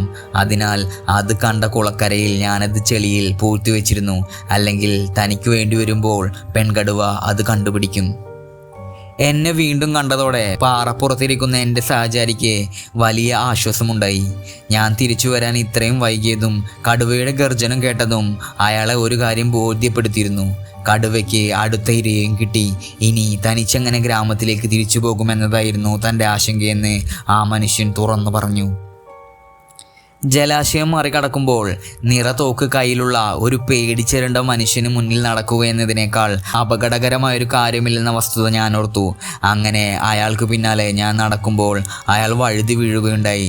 അപ്പോഴാണ് മാറ്റം വരുത്തിയ അയാളുടെ 450 മോഡൽ തോക്കിന് സുരക്ഷാ സംവിധാനമില്ലെന്ന് ഞാൻ മനസ്സിലാക്കിയത്. അന്ന് മുതൽ ഇബോട്സൺ കൂടെ ഇല്ല എങ്കിൽ നരഭോജികളെ തനിയെ മാത്രം പിന്തുടരുക എന്ന നിയമം ഞാൻ കർശനമായി പാലിക്കാൻ തുടങ്ങി. അതായത് തൻ്റെ സഹചാരി നിരായുധനാണെങ്കിൽ അയാളെ സംരക്ഷിക്കാൻ പ്രയാസം, ആയുധധാരിയാണെങ്കിലോ എന്നെ തന്നെ സംരക്ഷിക്കുക അതിനേക്കാൾ പ്രയാസമാകും. ആ പെൺകടുവ തൻ്റെ ഇരയുടെ ബാക്കി ഭാഗം ഇന്നു രാത്രി തിന്നു തീർക്കും. എന്നിട്ട് നാളെ തീർച്ചയായും ആ പാറക്കെട്ടുകൾക്കിടയിൽ വിശ്രമിക്കുകയും ചെയ്യും. അവളായിരിക്കുന്ന ആ മേഖലയിൽ എനിക്കവളെ പിന്തുടരാൻ പ്രയാസമാണ്. ഒരു വെടിവെക്കാതെ ഞാൻ അവളെ ശല്യപ്പെടുത്തിയാൽ അവൾ അവിടം വിട്ടുപോകുകയും എനിക്ക് പിന്നീട് കണ്ടെത്താൻ പ്രയാസമാവുകയും ചെയ്യും. അതിനാൽ ആവശ്യത്തിന് ആളെ സംഘടിപ്പിക്കാൻ കഴിഞ്ഞാൽ ഒരു കാവലേർപ്പെടുത്തലാണ് ചെയ്യാനുള്ള ഒരേ ഒരു കാര്യം. കുന്നുകളുടെ ഗാംഭീര്യമാർന്ന വിശാലവേദിയുടെ തെക്കേയറ്റത്താണ് ഞാനപ്പോൾ ഇരുന്നിരുന്നത്. ജനവാസ മേഖലയുടെ ഒരു സൂചന പോലും കണ്ണിൽപ്പെടാതെ ഈ വിശാല ദൃശ്യത്തെ കുറുകെ മുറിക്കുന്ന ആഴമേറിയ ഒരു താഴ്വര തീർത്തുകൊണ്ട് പടിഞ്ഞാറ് നിന്നും ഒരു അരുവി അതിലേക്ക് പ്രവേശിക്കുകയും താഴേക്കുള്ള യാത്ര തുടരുകയും ചെയ്യുന്നുണ്ട്. കിഴക്കുഭാഗത്തായി ആ ജലപ്രവാഹം ഒരു പാറയിൽ തട്ടി പൊട്ടിച്ചിതറുന്നു. പിന്നെ ഇടുങ്ങിയൊരു കിടങ്ങ് ആ ദൃശ്യത്തിന് നേരെ തീർത്തുകൊണ്ട് വടക്കോട്ട് തിരിഞ്ഞ് അകന്നു പോവുകയാണ്. എനിക്കെതിരെ ഉയർന്നു നിൽക്കുന്ന കുന്നിന് ഏതാണ്ട് 2000 അടി ഉയരം വരും. അതിൽ അവിടവിടെ പച്ചപ്പുൽപ്പുറങ്ങൾ, ഇടക്ക് പൈൻമരങ്ങൾ പൊട്ടുകൾ പോലെ. കുന്നിൻ്റെ കിഴക്കുഭാഗം കാട്ടാടുകൾക്ക് മാത്രം സഞ്ചരിക്കാനാവും വിധം ദുഷ്കരമാണ്. മലനിരകൾക്ക് നെടുനീളം ഈ കുന്നു മുതൽ അരുവി വരെ ആളെ നിരത്തി ആ മൃഗത്തെ ഇളക്കാൻ എനിക്കായാൽ അതിൻ്റെ ഏറ്റവും സ്വാഭാവികമായ രക്ഷാമാർഗം ഈ ഇടുങ്ങിയ കിടങ്ങ് വഴിയാകും. ഇത് വളരെ പ്രയാസമുള്ളൊരു ദൗത്യമാണ്. കാരണം ഞാൻ അവളെ വിട്ടുപോന്ന കുന്നിൻ്റെ ചെങ്കുത്തായ വടക്കേ ചെരുവിൽ നിറയെ നിബിഡമായ കാടാണ്. അതിന് 3/4 മൈൽ നീളവും 1/2 മൈൽ വീതിയും കാണും. എന്നിരുന്നാലും കാടിളക്കലുകാർ ഞാൻ പറയുന്നത് പോലെ ചെയ്തെങ്കിൽ വെടിക്ക് ന്യായമായും സാധ്യതയുണ്ട്. അപ്പോൾ ഗ്രാമത്തിൽ തഹസീൽദാർ എന്നെ കാത്തിരിക്കുകയായിരുന്നു. സ്ഥിതിഗതികളെക്കുറിച്ച് ഞാനൊരു വിശദീകരണം അദ്ദേഹത്തിന് നൽകി. എത്രയും വേഗം സാധിക്കുന്നത്ര ആളുകളെ കൂട്ടാൻ വേണ്ട നടപടികൾ ഉടൻ എടുക്കാൻ ഞാൻ അദ്ദേഹത്തോട് നിർദ്ദേശിച്ചു. അവർ പിറ്റേന്ന് രാവിലെ 10-ന് ആ പെൺകുട്ടി കൊല്ലപ്പെട്ട മരച്ചുവട്ടിൽ എന്നെ വന്നു കാണണം. തൻ്റെ കഴിവിൻ്റെ പരമാവധി ചെയ്യാമെന്ന് പറഞ്ഞ് അദ്ദേഹം ചമ്പാവത്തിലേക്ക് പോയി. ഞാൻ ബംഗ്ലാവിലേക്കുള്ള കുന്നും കയറി. പിറ്റേന്ന് പുലർച്ചെ ഞാൻ ഉണർന്നെണീറ്റു. വയറ് നിറയെ ശാപ്പാടടിച്ചിട്ട് സംഘാംഗങ്ങളോടൊപ്പം കെട്ടുമുറുക്കാനും ചമ്പാവത്തിൽ എന്നെ കാത്തിരിക്കാനും ഞാൻ പറഞ്ഞു. എന്നിട്ട് ഞാൻ കാടിളക്കാൻ ഉദ്ദേശിക്കുന്ന മേഖല ഒന്നുകൂടി അഭിവീക്ഷിക്കാൻ താഴേക്ക് പോയി. ഞാൻ തയ്യാറാക്കിയ പദ്ധതിയിൽ പിശകൊന്നും കാണുന്നില്ല. അങ്ങനെ തഹസീൽദാറോട് എന്നെ കാണാൻ പറഞ്ഞിടത്ത് 1 മണിക്കൂർ മുൻപേ ഞാനെത്തി. ഞാൻ പറഞ്ഞത്ര ആളെ സ്വരുക്കൂട്ടാൻ അദ്ദേഹം കഠിനമായി പരിശ്രമിച്ചിട്ടുണ്ടാകണം. കാരണം നരഭോജിയെക്കുറിച്ചുള്ള ഭീതി ആ ദേശത്തിൻ്റെ ആത്മാവിൽ ആഴ്ന്നിറങ്ങിയിരിക്കുകയാണ്. അതിനാൽ സ്വഭവനങ്ങളുടെ സുരക്ഷിതത്വത്തിൽ നിന്നും പുറത്തിറങ്ങാൻ മൃദുവായ പ്രേരണയൊന്നും പോരാ. 10 മണിയായപ്പോഴേക്കും ഒരാളുമായി തഹസീൽദാർ എത്തി. പിന്നാലെ 2ഉം 3ഉം 10ഉം 20ഉമായി ആളുകൾ വരാൻ ആരംഭിച്ചു. മധ്യാഹ്നത്തോടെ ആളുകളുടെ എണ്ണം 298ആയി. അനുവാദമില്ലാതെ സൂക്ഷിച്ചിരുന്ന വെടിക്കോപ്പുകളെക്കുറിച്ചൊന്നും താൻ മിണ്ടുകയില്ലെന്ന് തഹസീൽദാർ ജനങ്ങൾക്ക് ഉറപ്പുകൊടുത്തു. മാത്രമല്ല തോക്കുകൾക്ക് വേണ്ട വെടിമരുന്നും ഉണ്ടകളും നൽകുകയും ചെയ്തു. അങ്ങനെ ഒരു പ്രദർശനശാല നിറയ്ക്കാൻ തക്കവണ്ണം ആയുധങ്ങൾ അന്ന് അവിടെ എത്തിച്ചേർന്നു. ആളുകളെല്ലാം ഒത്തുകൂടുകയും ആവശ്യമായ തിരകളും മറ്റും ഏറ്റുവാങ്ങുകയും ചെയ്തു കഴിഞ്ഞപ്പോൾ ഞാൻ അവരെ ആ പെൺകുട്ടിയുടെ പാവാട കിടന്നിരുന്ന സ്ഥലത്തേക്ക് കൊണ്ടുപോയി. എന്നിട്ട് എതിർവശത്തെ കുന്നിൽ ഇടിമിന്നലേറ്റ് തോലുരിഞ്ഞു നിൽക്കുന്ന ഒരു പൈൻ വൃക്ഷം ചൂണ്ടിക്കാണിച്ചു. അവിടെ നിന്ന് ഞാനൊരു തൂവാല വീശി കാണിക്കുമ്പോൾ തോക്കുള്ളവർ വെടിവെക്കുകയും ചെണ്ടക്കാർ അവ ഉച്ചത്തിൽ കൊട്ടുകയും അല്ലാത്തവർ ഒച്ചയുണ്ടാക്കിക്കൊണ്ട് കല്ലും പാറകളും താഴേക്ക് ഉരുട്ടുവിടുകയും വേണം. മലവരമ്പിൽ വരിവരിയായി നിന്നിട്ട് വേണം ഇത് ചെയ്യാൻ. ഞാൻ തിരിച്ചു വന്ന് ഓരോരുത്തരുടെയും എണ്ണമെടുക്കും വരെ ആരും സ്വസ്ഥാനത്ത് നിന്നും പോകാനും പാടില്ല. അവിടെ വന്നവരെല്ലാം എൻ്റെ നിർദ്ദേശങ്ങൾ കേട്ട് മനസ്സിലാക്കിയെന്ന് ഞാൻ ഉറപ്പുവരുത്തി. എന്നിട്ട് തഹസീൽദാറോടൊപ്പം ഞാൻ പുറപ്പെട്ടു. അബദ്ധത്തിൽ വെടിയുതിർത്തേക്കാവുന്ന ആ തോക്കുധാരികളോടൊപ്പം നിന്ന് ആപത്തുണ്ടാക്കുന്നതിനേക്കാൾ നല്ലത് എൻ്റെ കൂടെ പോരുന്നതാണെന്നായിരുന്നു അദ്ദേഹത്തിൻ്റെ നിലപാട്. വലിയൊരു ചുറ്റുവഴി താണ്ടി ഞാൻ താഴ്വരയുടെ മുകൾ ഭാഗം പിന്നിട്ടു. എതിർവശത്തുള്ള കുന്നിലെത്തിയ ഞാൻ മിന്നലേറ്റ പൈൻമരം വരെ എത്തി. അവിടെ നിന്ന് കുത്തനെ ചെരിവാണ്. നല്ലൊരു ജോഡി തുകൽ ഷൂസ് ധരിച്ച തഹസീൽദാർ ഇതിനപ്പുറം തനിക്ക് പോകാൻ സാധ്യമല്ലെന്ന് വ്യക്തമാക്കി. തൻ്റെ കാലിലെ തൊക്കിലുണ്ടായ കുമ്മിളകളുടെ നീറ്റൽ ഒഴിവാക്കാനായി തഹസീൽദാർ കുനിഞ്ഞിരുന്ന് തൻ്റെ പാദരക്ഷകൾ അഴിക്കാൻ ആരംഭിച്ചു. മുൻപേ പറഞ്ഞ അടയാളം കൊടുക്കാൻ ഞാൻ മറന്നുപോയതാണെന്ന് കരുതിയാകണം ജനക്കൂട്ടം വെടിയുതിർക്കാൻ ആർപ്പിടാനും തുടങ്ങി. ഞാനപ്പോൾ കിടങ്ങിൽ നിന്നും ഒരു 150 വാര അകലെയായിരുന്നു. ഈ ദൂരം പിന്നിടുന്നതിനിടയിൽ എൻ്റെ കഴുത്ത് ഒരു ഡസൻ തവണയെങ്കിലും ഒടിയാതിരുന്നത് മലമ്പ്രദേശത്ത് വളർന്ന ആളായതിനാലാണ്. തൽഫലമായി ഒരു ആടിൻ്റെതിന് സമാനമായ പിഴയ്ക്കാത്ത കാലും എനിക്കുണ്ട്. ഞാൻ കുന്നിന് താഴേക്ക് ഓടവേ കിടങ്ങിന് സമീപം ചെറിയൊരു പുൽപ്പുറം ഉള്ളതായി ശ്രദ്ധയിൽപ്പെട്ടു. കൂടുതൽ മെച്ചപ്പെട്ടൊരു സ്ഥലം തിരയാൻ നേരമില്ലാത്തതിനാൽ ഞാൻ ആ പുൽപ്പുറത്ത് തന്നെ ഇരുന്നു. ഞാൻ വന്ന കുന്നിനോട് പുറംതിരിഞ്ഞായിരുന്നു എൻ്റെ ഇരിപ്പ്. 2 അടി ഉയരമുള്ള ആ പുല്ലുകൾ എൻ്റെ ശരീരം പാതി മറക്കാൻ പോരും. അവിടെ അനങ്ങാതിരുന്നാൽ ഞാൻ ശ്രദ്ധിക്കപ്പെടാതിരിക്കുക എന്ന ഗുണമുണ്ട്. എനിക്ക് നേരെ ഞാൻ കടന്നു പോകുന്ന കുന്ന്. എൻ്റെ ഇടതു തോളിന് താഴെയായി കടുവ വരുമെന്ന് ഞാൻ പ്രത്യാശിച്ച കിടങ്ങ്. മലവരമ്പിൽ ബഹളം മുറുകി. തോക്കുകളും നിറയൊഴി ശബ്ദത്തിന് പുറമെ തമ്പേറുകളുടെ വന്യമായ മുഴക്കം, പിന്നെ 100 കണക്കിന് കണ്ടങ്ങളിൽ നിന്നുള്ള ആർപ്പുവിളികളും. ബഹളം അതിൻ്റെ ഉച്ചസ്ഥായിയിലെത്തിയതോടെ കടുവ എനിക്ക് മുന്നിൽ ദൃശ്യമായി. എൻ്റെ മുന്നിൽ വലതുവശത്തായി 2 കുണ്ടുകൾക്കിടയിലുള്ള പുൽപ്പരപ്പിലൂടെ അവൾ താഴെ ഇറങ്ങുന്നു. എനിക്ക് നേരെ ഏതാണ്ട് 300 വാര അകലെയാണ് ആ സ്ഥാനം. അവൾ തെല്ല് ദൂരം പോയപ്പോഴേക്കും പൈൻമര ചുവട്ടിൽ നിന്ന് തൻ്റെ റേഞ്ച് കുറഞ്ഞ ഇരട്ടക്കുഴൽ തോക്ക് തഹസീൽദാർ നിറവൊഴിച്ചു. ഇരട്ട വെടി കേട്ടതും പെൺകടുവ പിന്തിരിഞ്ഞോടി പച്ചത്തഴപ്പിൽ മറഞ്ഞു. ഉടൻ ഞാൻ എൻ്റെ റൈഫിൽ ഉയർത്തി അവളുടെ നേർക്ക് ഹതാശനായി ഒരു വെടിയുണ്ട പായിച്ചു. കുന്നിൻ വരമ്പിൽ നിന്നവർ 3 വെടികൾ കേട്ടതോടെ കടുവ കൊല്ലപ്പെട്ടതായി കരുതിയത് തികച്ചും സ്വാഭാവികം. അവർ തോക്കുകളെല്ലാം നിറവൊഴിച്ചു തീർത്ത് അന്തിമ വിജയം ആഘോഷിക്കാൻ തുടങ്ങി. ഞാൻ ശ്വാസമടക്കി പിടിച്ച് കടുവയുടെ വരവ് പ്രഖ്യാപിക്കുന്ന ഗർജനവും പ്രതീക്ഷിച്ച് ഇരുന്നു. പൊടുന്നനെ അവൾ മറവ് ഭേദിച്ച് പുറത്തിറങ്ങി. എന്നിട്ട് അരുവിയെ ചുറ്റി നേരെ കിടങ്ങിലേക്ക് പാഞ്ഞു.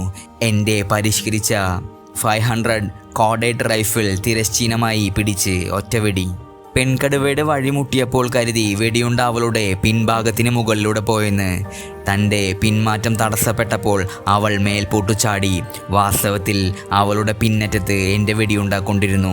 തൻ്റെ തല താഴ്ത്തി അവൾ എൻ്റെ നേർക്ക് പകുതി തിരിഞ്ഞു. അതോടെ 30 വാരയിൽ താഴെ ദൂരത്ത് അവളുടെ ഭുജത്തിൽ വെടിവെക്കാൻ എനിക്ക് മനോഹരമായൊരു അവസരം കിട്ടി. രണ്ടാമത്തെ വെടിയിൽ നിന്നും തെന്നിമാറി അവൾ മുന്നോട്ട് തന്നെ നീങ്ങി. കാതുകൾ വിടർത്തി പല്ലിളിച്ച് അവൾ സ്വയരക്ഷക്കായി വെമ്പവേ അവൾ എൻ്റെ നേരെ ചാടിയാൽ ചെയ്യാനുള്ള ഏറ്റവും നല്ല മാർഗം എന്താണ് എന്ന് ചിന്തിച്ച് തോക്കും തോളിൽ വെച്ച് ഞാനിരുന്നു. എന്തെന്നാൽ എൻ്റെ തോക്കിലെ തിര തീർന്നുപോയി. മറ്റു തിരയൊന്നും കൈവശമില്ല താനും. 2 തവണയിൽ കൂടുതൽ വെടിവെക്കാൻ എനിക്ക് അവസരം കിട്ടുമെന്ന് ഒട്ടും പ്രതീക്ഷയില്ലാതിരുന്നതിനാൽ ഞാൻ 3 തിരകൾ മാത്രമേ എടുത്തിരുന്നുള്ളൂ. മൂന്നാമത്തേത് ഒരു അടിയന്തര സാഹചര്യത്തിനു വേണ്ടിയുള്ളതാണ്. ഭാഗ്യം, മുറിവേറ്റ ആ മൃഗം ഒരാക്രമണത്തിന് മുതിരേണ്ടെന്ന് തീരുമാനിച്ചിരിക്കണം. വളരെ സാവകാശം അത് തിരിഞ്ഞ് തൻ്റെ വലതുവശത്തുള്ള നീർച്ചാൽ കടന്ന് അവിടെ വീണ്ടു കിടന്നിരുന്ന ഏതാനും പാറകൾക്ക് മീതെ നടന്നു. കിഴക്കുംതൂക്കായ കുന്നിനെ അഭിമുഖീകരിച്ച് ഒരു പാറത്തട്ട് കണ്ടപ്പോൾ കടുവ അതിലൂടെ കയറി. അവിടെ പുറത്തേക്ക് തള്ളി നിൽക്കുന്ന വലിയൊരു പരന്ന പാറയുണ്ടായിരുന്നു. അതിന് ചെങ്കുത്തായ പാറയോട് ചേരുന്നിടത്ത് വേരിറങ്ങി നിൽക്കുന്ന ചെറിയൊരു കുറ്റിക്കാടുണ്ട്. കടുവ അങ്ങോട്ട് പോയി അതിൻ്റെ ശാഖകൾ പറിച്ചു തുടങ്ങി. അപ്പോൾ തഹസീൽദാരോട് തൻ്റെ തോക്ക് കൊണ്ടുവരാൻ ഞാൻ ഉച്ചത്തിൽ വിളിച്ചു പറഞ്ഞു. അദ്ദേഹം നീണ്ടൊരു മറുപടി അത്യുച്ചത്തിൽ തന്നെങ്കിലും കാൽപാദങ്ങൾ എന്ന ഒരൊറ്റ വാക്കു മാത്രമേ എനിക്ക് മനസ്സിലായുള്ളൂ. എൻ്റെ റൈഫിൾ താഴെ വെച്ച് ഓടിച്ചെന്ന് തഹസീൽദാരുടെ കൈകളിൽ നിന്നും തോക്കു പിടിച്ചു വാങ്ങിയിട്ട് തിരിച്ചോടി. ഞാൻ അരുവിയെ സമീപിച്ചപ്പോൾ ആ പെൺകടുവ കുറ്റിക്കാട് വിട്ടിരുന്നു. പിന്നെ എനിക്ക് അഭിമുഖമായുള്ള പാറ പിന്നിട്ട് എൻ്റെ നേർക്ക് വന്നു. അവൾ എന്നിൽ നിന്നും 20 അടി മാത്രം അകലെയായതോടെ ഞാൻ തോക്കുയർത്തി. അപ്പോഴാണ് ഭീതിതമായ ആ കാഴ്ച ഞാൻ കണ്ടത്. തോക്കിൻ്റെ ബാരലുകളും ബ്രീച്ച് ബ്ലോക്കും തമ്മിൽ ഏതാണ്ട് 1 ഇഞ്ചിൻ്റെ 8/3 ഭാഗം വരുന്ന വിടവ്. 2 ബാരലുകൾക്കും തേയ്മാനം വന്നിരുന്നതിനാൽ അത് ശരിക്കും നിറയൊഴിഞ്ഞിരുന്നില്ല. ഇപ്പോഴും അത് മിക്കവാറും പൊട്ടുകയില്ല. മാത്രമല്ല പിന്നിലേക്ക് തീപ്പാറി എൻ്റെ കണ്ണ് പോയേക്കാനും മതി. എന്നിരുന്നാലും ഈ അപകട സാധ്യതയെ അഭിമുഖീകരിച്ചേ പറ്റൂ. പെൺകടുവയുടെ വായ ഉന്നം വെച്ച് ഞാൻ നിറയൊഴിച്ചു. പക്ഷേ ഉണ്ടയെ കൃത്യമായി ലക്ഷ്യത്തിലെത്തിക്കാൻ ഇരട്ടക്കുഴലിന് കഴിവുണ്ടായിരുന്നില്ല. അത് ആ മൃഗത്തിൻ്റെ വലതു കൈപ്പത്തിയിലാണ് ഏറ്റത്. പിന്നീട് ഞാനത് എൻ്റെ നഖം കൊണ്ട് എടുത്തു മാറ്റുകയും ചെയ്തു. ഭാഗ്യം, തൻ്റെ അന്ത്യനിമിഷങ്ങളോട് അടുക്കുകയായിരുന്നു ആ പെൺകടുവ. കാലിലെ ഒരു തട്ടുമതിയായിരുന്നു ചത്തുവീഴാൻ. പാറയുടെ ഒരു വശത്ത് തല ചായ്ച്ച് അത് അന്ത്യനിദ്ര പ്രാപിച്ചു. കിടങ്ങ് മറികടക്കാനുള്ള ശ്രമത്തിൽ ആ പെൺകടുവ മറവിൽ നിന്ന് പുറത്തു വന്ന നിമിഷം മുതൽ ഞാൻ ചെണ്ടകൊട്ടുകാരുടെ കാര്യം മറന്നുപോയിരുന്നു. കുന്നിൻ മുകളിൽ ചെറിയൊരു ദൂരത്ത് നിന്ന് ഒരു ആക്രോശം കേട്ടപ്പോഴാണ് അവരുടെ കാര്യം എൻ്റെ ഓർമ്മയിലേക്ക് വന്നത്. അതാ ആ ജന്തു പാറയിൽ കിടക്കുന്നു. വാ, നമുക്കതിനെ താഴെ വലിച്ചിട്ട് വെട്ടിനുറുക്കാം. വെട്ടിനുറുക്കുക എന്ന വാക്ക് എനിക്കത് വിശ്വസിക്കാനായില്ല. എങ്കിലും അങ്ങനെ തന്നെയാണ് ഞാനത് കേട്ടത്. ഇപ്പോൾ എല്ലാവരും പെൺകടുവയുടെ ജഡം കണ്ടു കഴിഞ്ഞു. അതോടെ കുന്നിൻ ചെരുവിൽ നിന്നും കൂടുതൽ അട്ടഹാസങ്ങൾ ആവർത്തിച്ചു മുഴങ്ങുകയായി. മുറിവേറ്റ മൃഗം ഈ തള്ളി നിൽക്കുന്ന പാറയിലേക്ക് എത്തിയ വീതി കുറഞ്ഞ ശില ഭാഗ്യത്തിന് ആൾക്കൂട്ടത്തിൻ്റെ എതിർവശത്തായിരുന്നു. എനിക്ക് കഷ്ടി ഇഴഞ്ഞു നീങ്ങാൻ മാത്രം ഇടം. പതിവനുസരിച്ച് കല്ലെടുത്തെറിഞ്ഞ് മരണം സ്ഥിരീകരിക്കാൻ സമയം കിട്ടാതിരുന്നതിനാൽ ആ പാറയിലെത്തിയ ഞാൻ പെൺകടുവയുടെ മേൽ കയറി നിന്നു. അപ്പോഴേക്കും തോക്കും വാളും കുന്തവുമൊക്കെയായി ആൾക്കൂട്ടം കാട്ടിൽ നിന്നും ആർത്തിരമ്പിയെത്തി. 12-15 അടി ഉയരമുള്ള പാറയിലേക്ക് അവരുടെ വരവ് തടസ്സപ്പെട്ടിരുന്നു. അതിൻ്റെ പുറമുഖം അരുവിയുടെ തലോടലേറ്റ് നല്ലവണ്ണം മിനുസപ്പെട്ടതാണ്. ഷൂസില്ലാതെ വെറും കാലുകൊണ്ട് പോലും അതിലൂടെ കയറാനാവില്ല. തങ്ങളുടെ ശത്രുവിൻ്റെ ജഡം കണ്ട ജനക്കൂട്ടത്തിൻ്റെ ആത്മരോഷം എനിക്ക് മനസ്സിലാക്കാനാകും. കാരണം അവളുടെ കയ്യിൽ നിന്നും കഷ്ടതകൾ ഏറ്റുവാങ്ങാത്ത ഒരൊറ്റയാളും അക്കൂട്ടത്തിലുണ്ടാവില്ല. കൂട്ടത്തിൽ ഭ്രാന്ത് പിടിച്ചതിനെ പോലെ വാളും കുലുക്കി മുന്നോട്ടും പിന്നോട്ടും ഓടിയിരുന്ന ഒരാൾ ഇങ്ങനെ വിളിച്ചു പറഞ്ഞുകൊണ്ടിരുന്നു: ഈ ചെകുത്താനാണ് എൻ്റെ ഭാര്യയെയും 2 ആൺമക്കളെയും കൊന്നുത്തുന്നതെന്ന്. ഏത് ആൾക്കൂട്ടത്തിലും എന്നതുപോലെ ഈയൊരു ആളിക്കത്തലോടെ ആദ്യത്തെ ആവേശം ഒന്നടങ്ങി. ഭാര്യയെയും 2 ആൺമക്കളെയും നഷ്ടപ്പെട്ടവന് ആദ്യം ഈ ജഡത്തിന്മേൽ വെട്ടാൻ അവകാശം കിട്ടുമെന്ന ഒരു സംസാരം കേട്ടു. അയാൾ പാറയ്ക്ക് സമീപത്തെത്തി. ഞങ്ങളുടെ ശത്രുവിനെ കണ്ടപ്പോൾ ഞങ്ങൾക്ക് ഭ്രാന്ത് പിടിച്ചു പോയതാണ് സാഹിബ്. അതിപ്പോൾ പോയി. അങ്ങയും തഹസീൽദാർ സാഹിബും ഞങ്ങളോട് ക്ഷമിക്കണം. ഉപയോഗിക്കാത്ത തിരയെടുത്ത് മാറ്റിയ ശേഷം ഞാൻ തോക്ക് ആ മൃഗത്തിൻ്റെ ജഡത്തിന്മേൽ വെച്ചു. എന്നിട്ട് പരസഹായത്താൽ പാറമേൽ നിന്നിറങ്ങി. പിന്നെ എങ്ങനെയാണ് ഞാൻ പാറ പുറത്തെത്തിയതെന്ന് ആളുകൾക്ക് കാണിച്ചു കൊടുത്തു. അപ്പോൾ കുറച്ചു പേർ കയറി കടുവയെ താഴെ ഇറക്കി. എന്നിട്ട് എല്ലാവർക്കും കാണാനാകും വിധം നിരപ്പായൊരിടത്ത് കിടത്തി. ആ പെൺകടുവ പാറമേൽ നിന്ന് എന്നെ നോക്കിയപ്പോൾ അവളുടെ വായിൽ എന്തോ ഒരു കുഴപ്പം ഞാൻ കണ്ടിരുന്നു. ഇപ്പോൾ വായ് തുറന്ന് പരിശോധിച്ചപ്പോഴാണ് കാണുന്നത് അതിൻ്റെ വലതുവശത്ത് മേലും കീഴുമുള്ള കോമ്പലുകൾ ഒടിഞ്ഞു പോയിരിക്കുന്നു.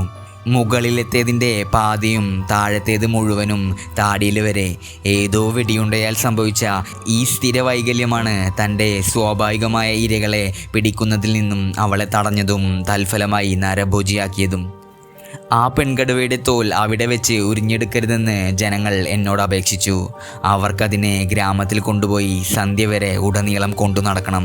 എന്നാലേ തങ്ങളുടെ ഭീകര ശത്രു ചത്തെന്ന് അവരുടെ സ്ത്രീകൾക്കും കുഞ്ഞുങ്ങൾക്കും ബോധ്യമാകൂ. 2 മരക്കമ്പുകൾ വെട്ടി ആ ജഡത്തിൻ്റെ ഇരുവശത്തും വച്ചിട്ട് തുണിയും തോർത്തുമുണ്ടുമൊക്കെ കൊണ്ട് അവരതിനെ ഭദ്രമായി കെട്ടി. എല്ലാം തയ്യാറായപ്പോൾ ആളുകൾ കമ്പുകൾ ഉയർത്തി ചുമലിൽ വെച്ച് യാത്രയാരംഭിച്ചു. കിഴക്കും തൂക്കായ പാറ കടന്ന് നിബിഡ വനത്തിലൂടെ തങ്ങൾ വന്ന വഴി തന്നെ ഗ്രാമത്തിലേക്ക് പോകാനായിരുന്നു അവർക്ക് താല്പര്യം. ആളുകൾ പരസ്പരം അരക്കെട്ടിലും വസ്ത്രത്തിലും കയ്യിലുമൊക്കെ പിടിച്ച് 2 വരിയായി നിന്ന് 2 മനുഷ്യ ചങ്ങലകൾ തീർത്തു. പിന്നെ കടുവയെ തണ്ടിലേറ്റിയവരുടെ കാലുകൾ ബലമായി പിടിച്ച് അവർ വീഴാതെ ദുഷ്കരമായ കുന്നുകയറ്റി. അതു കണ്ടാൽ വലിയൊരു എറുമ്പിൻ കൂട്ടം ചീവീടിൻ്റെ ജഡവുമായി ഒരു ഭിത്തിക്കു മുകളിലേക്ക് ഘോഷയാത്ര നടത്തുന്നത് പോലെ തോന്നും. അതിന് കീഴായി മറ്റൊരു നിര തഹസീൽദാറെയും ഇതുപോലെ വഹിച്ചു കൊണ്ടുപോവുകയാണ്. ഏതാണ്ട് 1000 അടി നീളത്തിലുള്ള ഈ ചങ്ങല എങ്ങാനും പൊട്ടിയാൽ ആപത്ത് ഭയങ്കരമായിരിക്കും. എന്നാൽ അത് പൊട്ടിയില്ല. അവർ ആ പാറയ്ക്ക് മുകളിലെത്തി. എന്നിട്ട് കിഴക്കോട്ട് യാത്രയായി. വിജയഗാനങ്ങൾ ആലപിച്ചുകൊണ്ടുള്ള ആ യാത്ര പുരോഗമിക്കവേ തഹസീൽദാറും ഞാനും പടിഞ്ഞാറ് ചെമ്പാവത്ത് ലക്ഷ്യമാക്കി നടന്നു. മലവരമ്പിലൂടെയുള്ള യാത്രയിൽ ഞാൻ വീണ്ടും പഴയ മുൾപടർപ്പിൻ്റെ സമീപത്തെത്തി. അതിലാണ് ആ പെൺകുട്ടിയുടെ മുടിയിഴകൾ പൊട്ടി കെട്ടുപിടഞ്ഞു കിടക്കുന്നത് കണ്ടത്. പിന്നെ ഞാൻ ഇതുവരെയുള്ള പോരാട്ടത്തിൻ്റെ വേദിയായിരുന്ന വിശാല ഭൂമിയിലേക്ക് ഒന്നുകൂടി തിരിഞ്ഞു നോക്കി. താഴെ തിരച്ചിൽക്കാർ ദൗർഭാഗ്യവതിയായ ആ പെൺകുട്ടിയുടെ ശിരസ് കണ്ടെത്തിയിരുന്നു. കിടങ്ങിൻ്റെ മുഖത്തു നിന്നും പുക ഒരു സ്തംഭം പോലെ മേലോട്ട് ഉയരുന്നുണ്ട്. ചമ്പാവത്ത് നരഭോജിയുടെ അവസാനത്തെ ഇരയുടെ അന്ത്യകർമ്മങ്ങൾ ബന്ധുക്കൾ ചേർന്ന് നടത്തുകയാവണം. ആ നരഭോജിക്ക് വെടിയേറ്റ അതേ സ്ഥലത്ത്. അത്താഴത്തിന് ശേഷം താലൂക്ക് ഓഫീസറിൻ്റെ മുറ്റത്ത് നിൽക്കുമ്പോൾ എതിർവശത്തുള്ള കുന്നിനരികിലൂടെ പൈൻമരക്കമ്പുകൾ കൊണ്ടുള്ള പന്തങ്ങളുടെ ഒരു ഘോഷയാത്ര വരുന്നത് ഞാൻ കണ്ടു. അല്പം കഴിഞ്ഞപ്പോൾ വലിയൊരു ആൾക്കൂട്ടം ആലപിക്കുന്ന ഒരു ഗിരിവർഗഗാനം അന്തരീക്ഷത്തിൽ അലയടിക്കാൻ തുടങ്ങി. 1 മണിക്കൂറിന് ശേഷം ആ പെൺകടുവ എൻ്റെ കാൽക്കൽ വന്നു കിടന്നു. ഇത്രയും മനുഷ്യർ ചുറ്റും കൂടി നിൽക്കെ ഒരു മൃഗത്തിൻ്റെ തോലിരിക്കൽ പ്രയാസമുള്ള കാര്യമാണ്. പണി ചുരുക്കാൻ വേണ്ടി ഞാൻ അതിൻ്റെ തലയും പാദങ്ങളും വെട്ടിമുറിച്ച് തോൽ വിടുവിക്കാതെ നിർത്തി. എന്നിട്ട് ജഡത്തിന് രാത്രി പോലീസ് കാവൽ ഏർപ്പെടുത്തുകയും ചെയ്തു. പിറ്റേന്ന് ആ പ്രദേശത്തുള്ളവരെല്ലാം വന്നു ചേർന്നപ്പോൾ ആ പെൺകടുവയുടെ ശരീരവും കാലുകളും എല്ലിൻ കഷ്ണങ്ങളും മലയിലെ കുട്ടികൾക്ക് ഏലസിൽ കെട്ടി കഴുത്തിൽ ധരിക്കാൻ വേണം. മറ്റ് പൂജാദ്രവ്യങ്ങൾക്ക് പുറമെ ഒരു കടുവ നുറുക്കുകൂടി ചേർന്നാൽ ആ ഏലസ് ധരിക്കുന്ന വ്യക്തിക്ക് കൂടുതൽ ധൈര്യം കിട്ടുമത്രേ. മാത്രമല്ല വന്യമൃഗങ്ങളുടെ ആക്രമണങ്ങളെ പ്രതിരോധിക്കുകയും ചെയ്യും. കടുവ മുഴുവനായി വിഴുങ്ങിയ ആ പെൺകുട്ടിയുടെ വിരലുകൾ സ്പിരിറ്റിലിട്ട് തഹസീൽദാർ എനിക്ക് അയച്ചു തന്നു. ഞാനത് നന്ദാദേവി ക്ഷേത്രത്തിനടുത്ത് നൈനിറ്റാൽ തടാകത്തിൽ നിമഞ്ജനം ചെയ്യുകയുണ്ടായി. ഞാൻ കടുവയുടെ തോലുരിക്കലിൽ വ്യാപൃതനായിരിക്കെ തഹസീൽദാറും അദ്ദേഹത്തിൻ്റെ ജീവനക്കാരും ഗ്രാമമുഖ്യനും സമീപദേശങ്ങളിലെ മുതിർന്ന പൗരന്മാരും അടുത്തുള്ള ബസാറിലെ വ്യാപാരികളും ഒക്കെ ചേർന്ന് പിറ്റേന്നത്തെ ഗംഭീരമായ ആഘോഷങ്ങളുടെയും നൃത്തത്തിൻ്റെയും പരിപാടി തയ്യാറാക്കുകയായിരുന്നു. എന്നെയാണ് അവർ ആഘോഷത്തിൻ്റെ അധ്യക്ഷനാക്കാൻ പോകുന്നത്.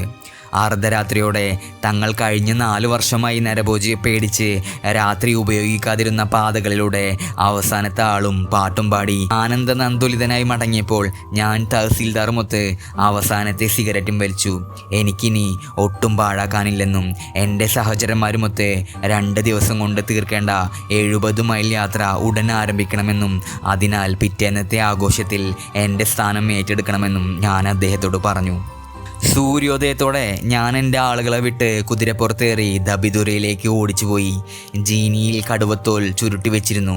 അവിടെ നേരത്തെ ചെന്ന് തോൽ വൃത്തിയാക്കണം. ഞങ്ങൾ രാത്രി തങ്ങുന്നതും അവിടെ തന്നെ.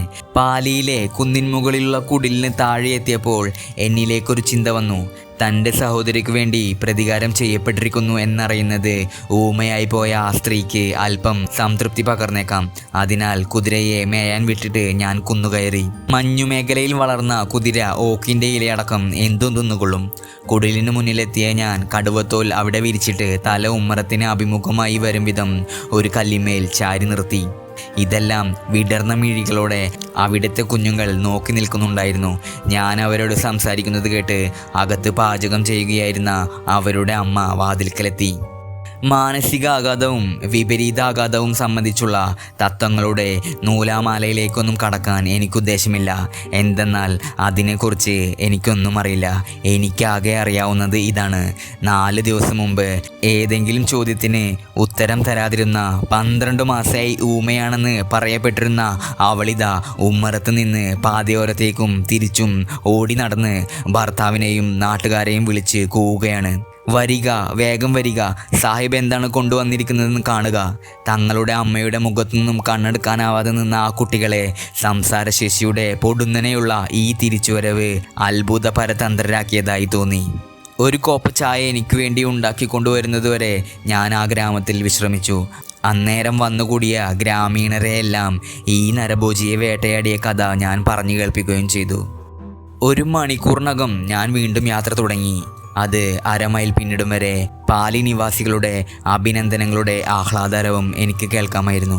പിറ്റേന്ന് രാവിലെ ഒരു പുള്ളിപ്പുലിയുമായി ആവേശകരമായൊരു ഏറ്റുമുട്ടലും ഞാൻ നടത്തി. ദബിദുരയിൽ നിന്നുള്ള എൻ്റെ പുറപ്പെടൽ 1 ദിവസം വൈകുകയും എൻ്റെ ചെറിയ ചുമടിനും എനിക്കും അല്പം പിരിമുറുക്കം ഉണ്ടാക്കുകയും ചെയ്തു എന്നതിനാൽ മാത്രമാണ് ഞാൻ ഇക്കാര്യം പറയുന്നത്. ഭാഗ്യം, എൻ്റെ കുട്ടിക്കുതിരയുടെ കാലുകൾ അതിൻ്റെ അകം പോലെ തന്നെ കരുത്തുള്ളതായിരുന്നു. കയറ്റത്തിൽ പിന്നാലെ കൂടിയും സമതലത്തിൽ അതിൻ്റെ പുറത്തേറിയും ഇറക്കത്തിൽ പിന്നാലെ ഓടിയും രാവിലെ 9-നും വൈകിട്ട് 6-നും ഇടയ്ക്ക് നൈനിറ്റാലിലേക്കുള്ള 45 മൈൽ ഞങ്ങൾക്ക് താണ്ടാനായി. ഏതാനും മാസങ്ങൾക്ക് ശേഷം നൈനിറ്റാളിൽ വെച്ച് നടത്തിയ ഒരു രാജസദസ്സിൽ വെച്ച് ഐക്യപ്രവിശ്യകളുടെ ലഫ്റ്റനന്റ് ഗവർണർ സർ ജോൺ ഹെവറ്റ് ചമ്പാവത്ത് തഹസിൽദാർക്ക് ഒരു തോക്കും പെൺകുട്ടിയെ തിരഞ്ഞിറങ്ങിയപ്പോൾ എനിക്ക് കൂട്ടായി വന്ന ആൾക്ക് മനോഹരമായൊരു വേട്ടക്കത്തിയും സമ്മാനിക്കുകയുണ്ടായി. എനിക്ക് തന്ന സഹായങ്ങൾക്കുള്ള പ്രത്യുപകാരമായിരുന്നു അത്. ഉചിതമാം വിധം പ്രശംസാവാചകങ്ങൾ ആലേഖനം ചെയ്യപ്പെട്ട 2 ആയുധങ്ങളും പരമ്പരാഗത സമ്പത്തായി അതത് കുടുംബങ്ങളിൽ സൂക്ഷിക്കാൻ പോന്നതായിരുന്നു.